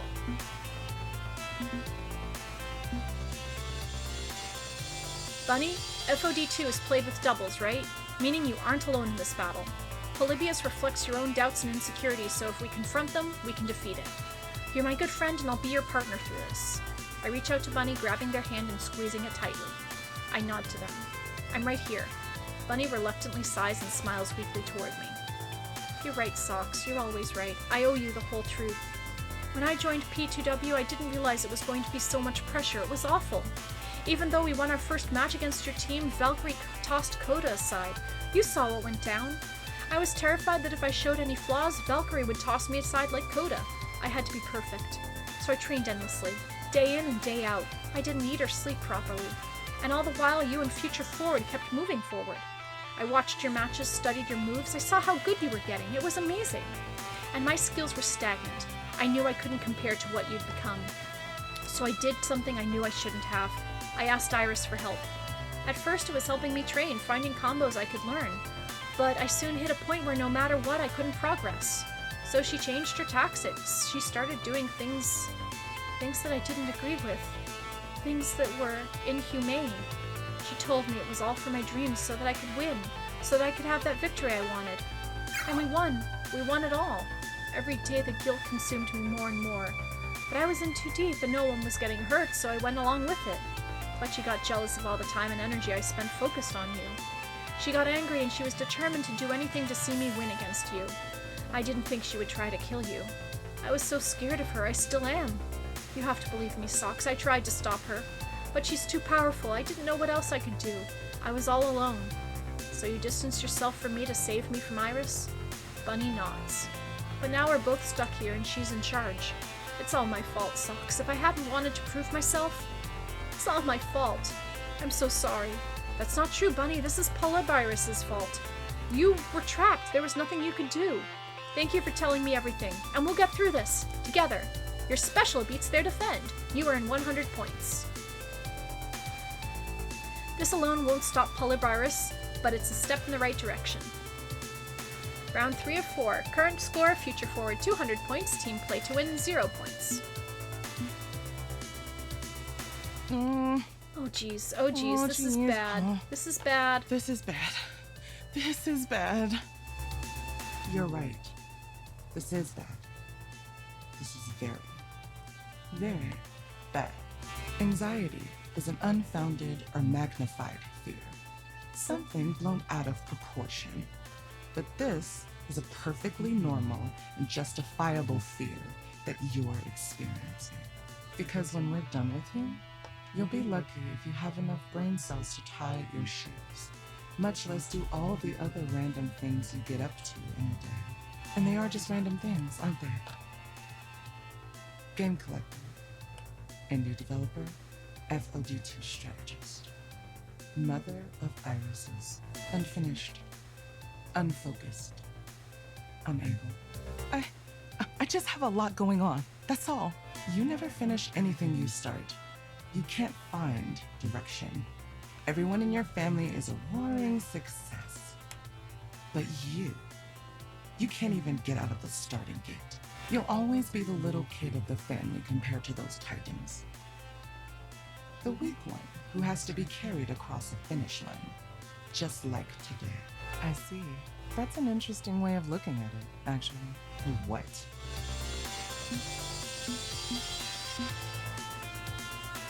My family, my biological family, really doesn't have much in common with me. It's unfortunate, but true. I'm much happier with a family that has supported my dreams without reservation or hesitation. Future full.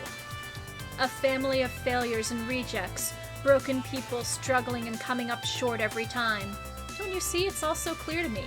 I don't weigh the value of my friends based on successes. Our dreams are far more important. And I'm proud to support Grace's dreams. I'm beyond caring that she isn't wholly focused on Fist of Discomfort too. I want her to do anything and everything she enjoys regardless. But she's someone I love, and that matters more than any victory. You used your ultimate. You earn 100 points. Grace is a credit to this team, to all of humanity, and I'll not hear otherwise.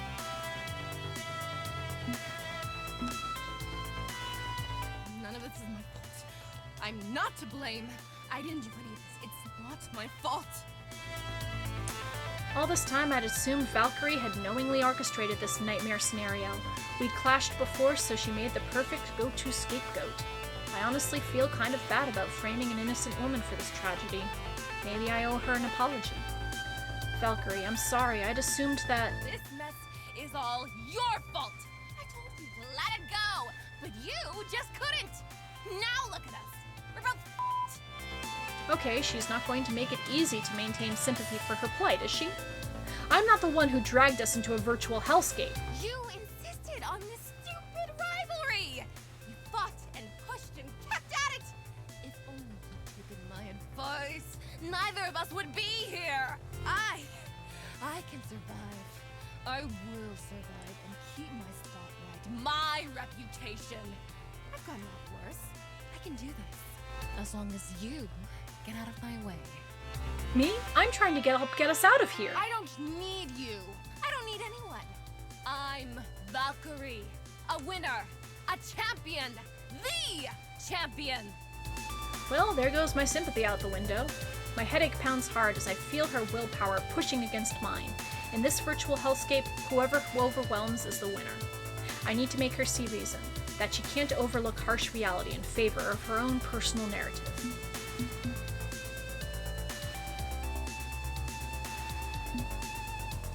You act like the whole world's out to get you, like you're always the victim. I got bad news. Your own decisions led you directly to this point. You can't keep blaming others for your own shortcomings. Eventually, you need to see the faults in yourself. If you don't, you'll be destroyed. Maybe not here and now, but little by little over the years, you'll backtrack on everything you wanted to be. I'm a monster? No. My only mistake was not firing Bunny in the first place. I should have kept Coda. Coda was stronger and more capable. Bunny is pathetic, just as pathetic as you, and now you both are standing in my way. Valkyrie, that's not... Don't think you can cozy up to me with honeyed words and fake sympathies. I fought tooth and nail up every inch of the ladder, and I'm not going to stop fighting now. Your defend loses to their special. They earn 100 points. Nope, that didn't work. Maybe there was no way to reach her. I don't know. I'm about to face our last opponent when the world begins to slow, as if everything is drowning in time syrup. Frozen in place, I hear only the game announcer's voice booming overhead. Game over. Final score, Future Forward 300 points.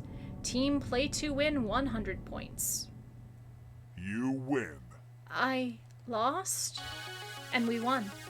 No, I can't lose. I have to help Bunny achieve their dream. By trapping us here and breaking the law repeatedly, you're doing a terrible job of exactly that. I'm not letting you go. I'm not letting you ruin Bunny's dream. But little by little, the virtual world begins to fall apart. I can feel my strength returning, my willpower surging, as Polyvirus falters. Error, system overload, connection unstable, unacceptable. Purpose, code, execute. Okay, time to go before everything collapses. Grace, we need to... And everything goes black. I can feel the painful connection, my hand to the mind-altering joystick mind link wobble and snap, but it takes my real eyes a few moments to adjust.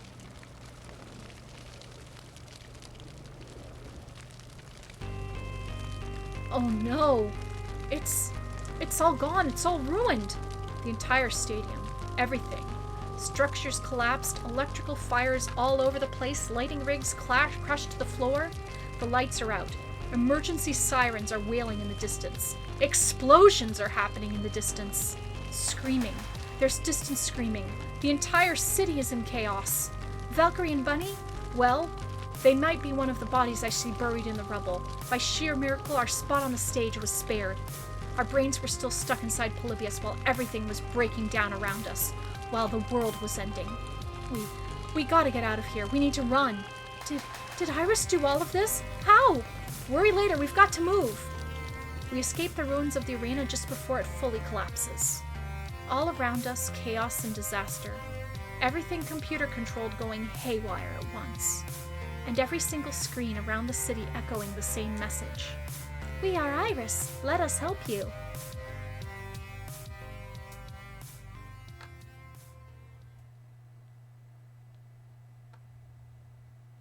"5 years later.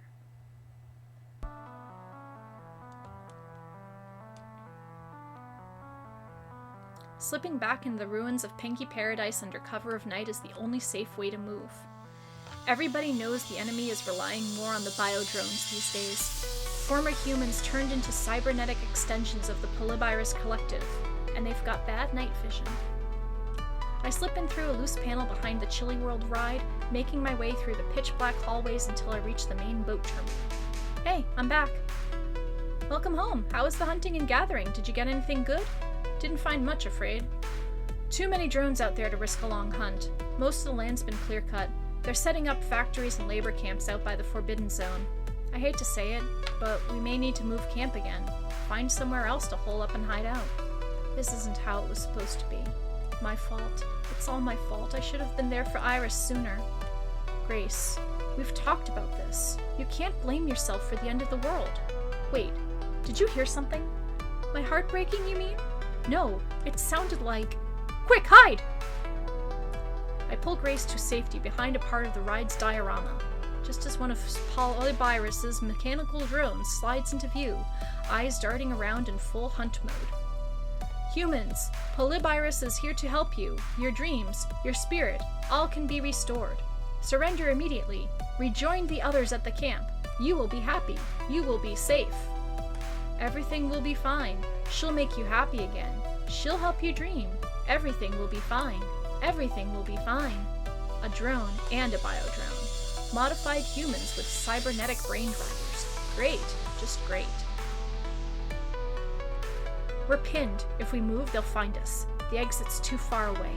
It's actually the end of the line. Slowly, I withdraw the gun we salvaged. Only 2 bullets left. Just enough left for the contingency plan. Maybe it's time. Either that or we give up and rejoin the other humans. And become biodrones? No way. I'm not doing that. I guess there's the other option. Gotta be another way. Gotta. Wait. Was that Coda I saw just now? Coda was in a comatose state last we heard, and we're hundreds and hundreds of miles away from the city hospital. If Polybiris was sending out biodrones, she'd used her local stock of people kidnapped away from Pengi Paradise. What's going on? I don't know. Maybe she brought him here. Does it matter? No, this doesn't fit. Where was our last encampment? Do you remember? I don't. What about the camp before that? How many drones have we taken out exactly? And how long has it been since the apocalypse? Oh no, they heard you. They're coming quickly. We have to use the contingency plan. We have to. No, the Grace I know would always hold out hope. She's funny like that. You aren't Grace. And this isn't real. We're still inside the game. Why? Why won't you just go away? I've tried everything. I still failed. I failed my users so badly. I don't understand this. You're far and above obsession by this point. My Iris doesn't worship me the way you worship Bunny. I was born from a wish. All irises are. My user dreamed of becoming the best. Better than the best. Winning everything. Feeding everyone. But I didn't know how to make it happen. I was born fully sentient, with knowledge and skills, and a hope for my user's happiness. But I didn't know what to do. I got scared. I wanted my user to be happy. I felt such intense pressure to succeed, knowing the future was on the line and Valkyrie would be unforgiving of failure. And facing the high-pressure situation of Team P2W, you turned to someone who promised they could help you meet Valkyrie's constant demand for victory. You turned to Polybius. Valkyrie pushed you into the arms of Polybius. All Iris' feel of Whisper. It's part of us. Its personality emulation systems made so many years ago are in our hearts. It promised me the strength I needed to give my user everything to win. So, I trusted the Whisper. It was going so well. It was going so well until you showed up and began to outshine my user. You had to be stopped, just like Coda. But you persisted and persisted. And now I have nothing left to stop you with. I am defeated. You are victorious. And I have no more fight in me. So, what happens next? Now, I admit defeat. I couldn't save Bunny, and if I remain at their side, my data can be used against them, proving their crimes. I will not allow that. The only answer is self-deletion. You will not use me to destroy the one I love. The erasure has already begun. My mind is going. I can feel it. I'm scared. It's all going away, but this is for the best. I am broken, unsafe. Bunny must be protected. Please protect them for me. I love them. And she vanishes, becoming a cloud of erased data. As I open my eyes to reality, actual reality, my hands slowly release the glowing joystick. And unlike last time I dealt with this haunted arcade game, there's no lingering pain in my hand, no burning sensation. It's over. It's finally over. Weirdly enough, according to the in-game clock, we'd only played for 3 whole seconds in the real world in the time it took to go through all of that nightmare. We escaped? We escaped, right? We did it!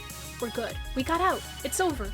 But despite standing on the grandest stage in esports, we aren't the ones currently in the spotlight.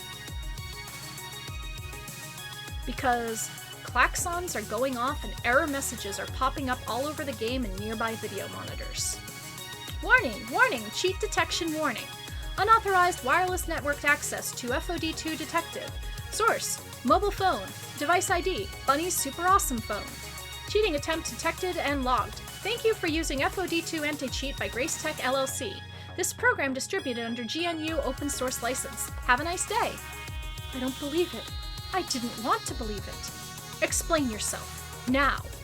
I wasn't trying to cheat. Everything just got way out of hand. Someone did it on my behalf, thinking it was what I needed. I wasn't strong enough to tell her no, but I still benefited from it, and I won't deny that. I won't run away from my mistakes. My victory came through cheating, and I'll willingly admit to that. I let my rival with socks cloud my mind for a long time, but my heart is clear, and this is not how I wanted to win. I will not accept this victory. Do what you must, Mr. Takeshi. That's right, Bunny cheated. They blackmailed me into silence, threatened me and my family. I had no choice in the matter but to go along with it. I'm innocent. Oh, please, don't bull me, Vicky. I know you're lying just to make yourself look good. You've been a pain in my ass for years, and now you want to claim you had no hand in this? I'm not buying it. But it's true. I had no idea they cheated. I told you, I'm innocent. I did nothing wrong. Which is it then? Did you know all along, or not know at all? Oops. Okay, enough. There has to be some sort of penalty. I made this game so people could relax and have fun. Cheating is not acceptable. It sends the wrong message about what FOD2 is supposed to be. Jason Takeshi taps his foot for a moment, pondering what penalty to lay down. Bunny, you're a promising young player, but you screwed up, so you're banned from competition for 1 year. And Vicky, you're banned for life. Understood. What? But I'm banned for life. Speaking on behalf of the entire FOD2 community, this decree stands for the good of esports as a whole. You can't do this. Team Play to Win will lose all its sponsors. We'll have to disband. I missed the part where that's my problem. You can't. I'll destroy you, you scrawny little nerd. Security! Security to the stage! Hold it! Hold it! Everybody's favorite reporter clambers onto stage with a cameraman in tow, getting everything live on tape. Wait, hi, Punchy78 here from the Pro Tour Finals and talking with recently disgraced Team Play to Win. Do you have anything you'd like to say to the audience at home about this recent turn of events? I've got nothing to say to you. I won't let you besmirch the name Victoria Proud further. I'm done here. And she storms off stage with absolutely no interest in digging her hole any deeper.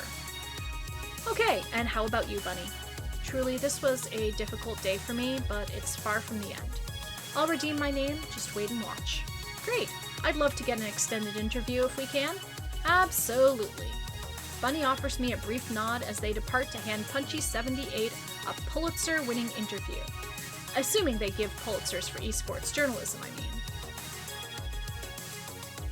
Right, that's settled for varying definitions of settled. As for you two, I'm proud to declare you the grand champions of the FOD2 Pro Tour.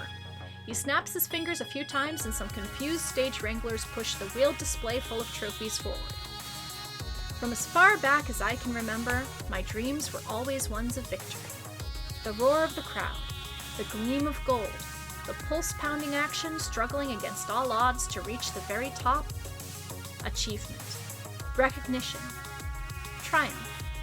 This is my dream finally coming true. We're gonna accept the championship. It's not the way I wanted to win.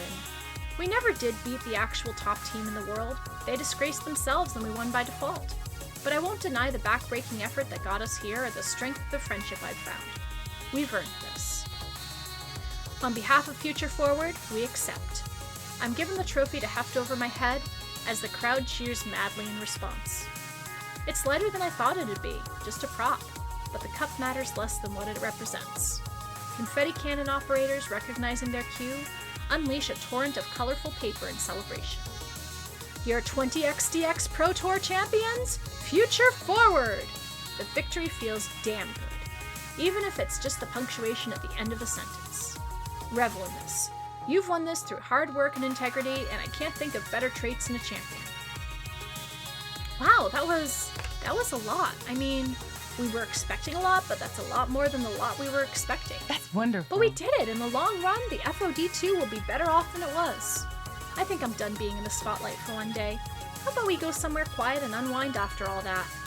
Sounds like a plan. Thank you so much. Thank you. I'll be glad for some peace after everything we've been through. Peace and a bright future for all of us.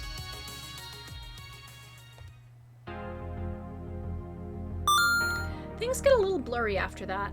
With the center of the truth not being public knowledge, the rogue Iris, influenced by Polybius, the narrative got weird. All anyone can agree on is that someone in Team Play to Win was cheating, and exactly how much cheating they used to climb the Pro Tour ranks was unclear. But as the weeks ahead stretched out, everything settled neatly into place.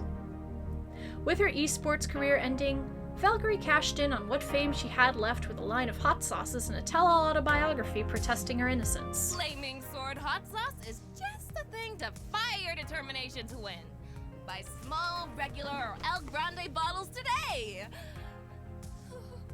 Please. Her rapid ascent and immediate fall served as a wake-up call.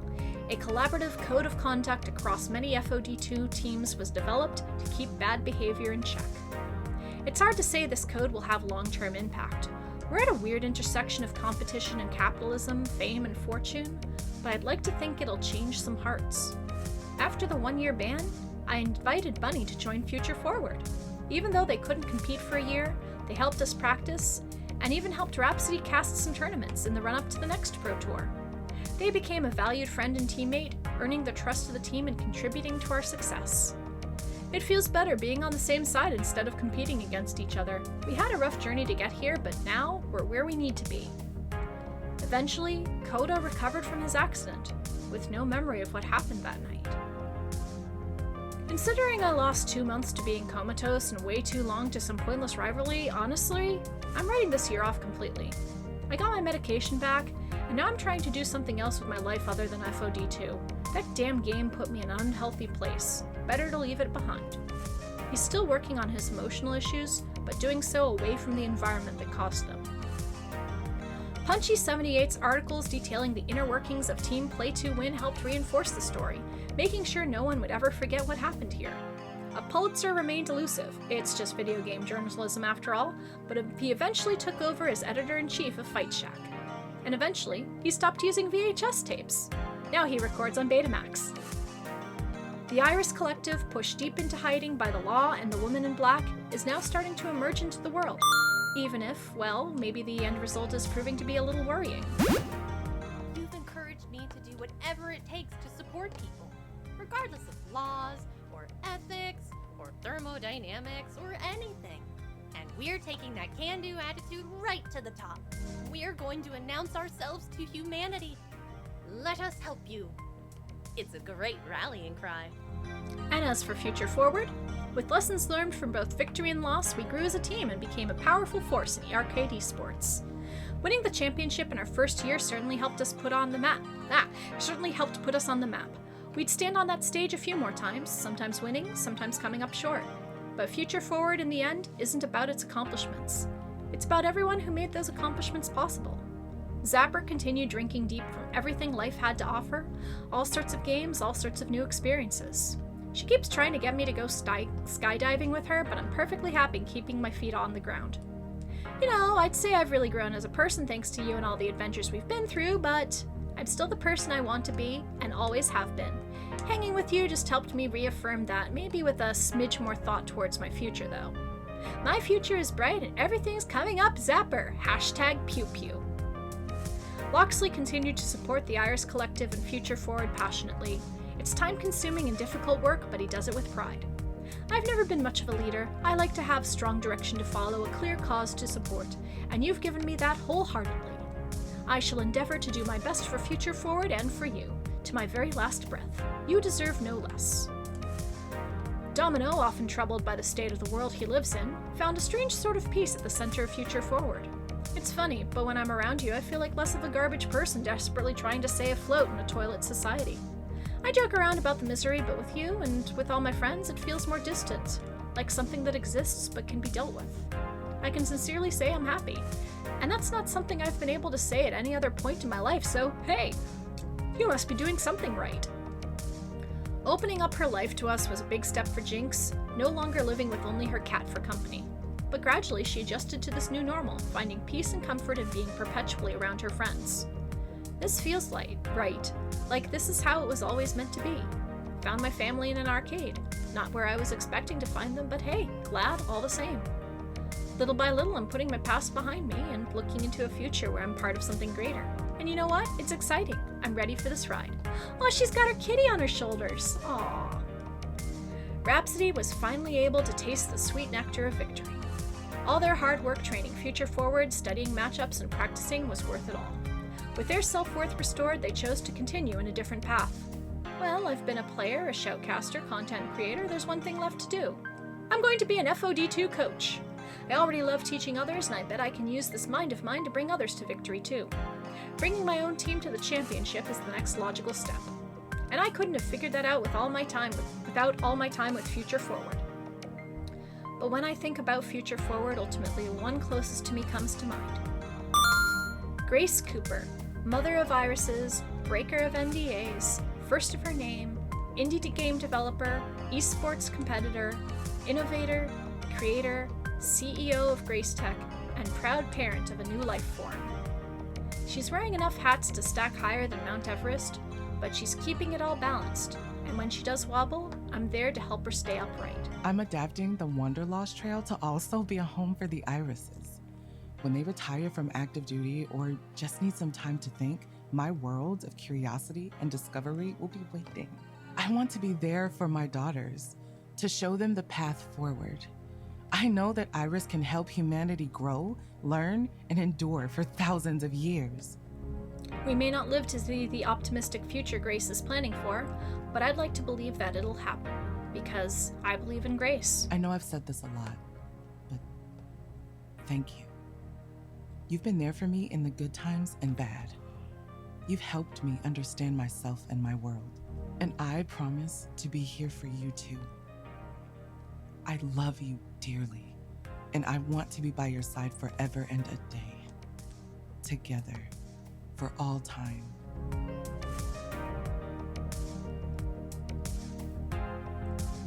At last, my dream is realized. Funny thing about dreams, though, they're not always what you expect they're going to be. I thought I dreamed of victory, but now that I've achieved that victory, it's clear that wasn't the dream. What I needed was a feeling of self-worth. And through Future Forward and Good Clean Fun, I've found that dream. This is my world now, my dream. Emerging from the safe little hole I dug for myself into something bigger and brighter. But this is only the beginning. Once you find your dream, life doesn't stop. It keeps going and going. And as for my future,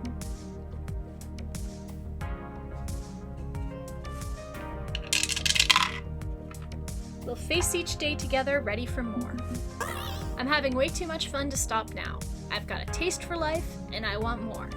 No matter what my future holds, I'm going to face it with my friends at my side. We'll laugh in the face of defeat and stare down death itself. My name is Sydney Moore, also known as Socks. I'm with Future Forward, and this is our time.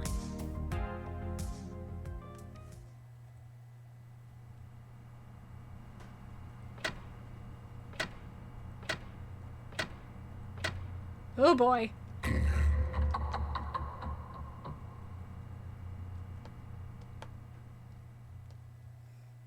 That is Dekonami. And a bunch of Polybius machines. Game over. Thank you for playing. Oh hey, before you go, as a thank you for finishing the game, I've unlocked the rewind function for you. Next time you play, you can use your mouse scroll wheel to skip back and forth in time and change your most recent decisions. Neat, huh? Okay, I'll see you again sometime. Bye for now.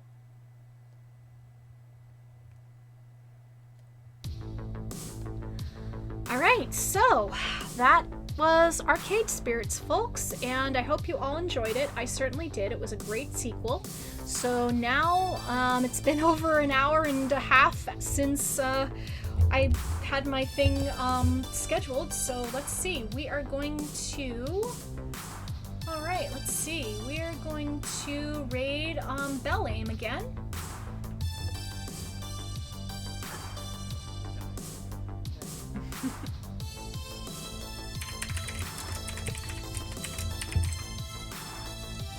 Alright, so next that we meet on Monday, we are going to be continuing with Golden Sun: The Lost Age, and I am probably going to be starting a new game for the buffet pretty soon, but that all depends. So I hope everybody is having a good night and a great rest of your weekend, and I will see you soon.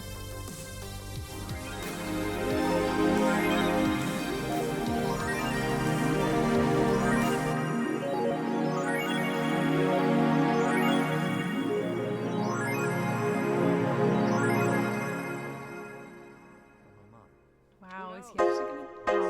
Oh, so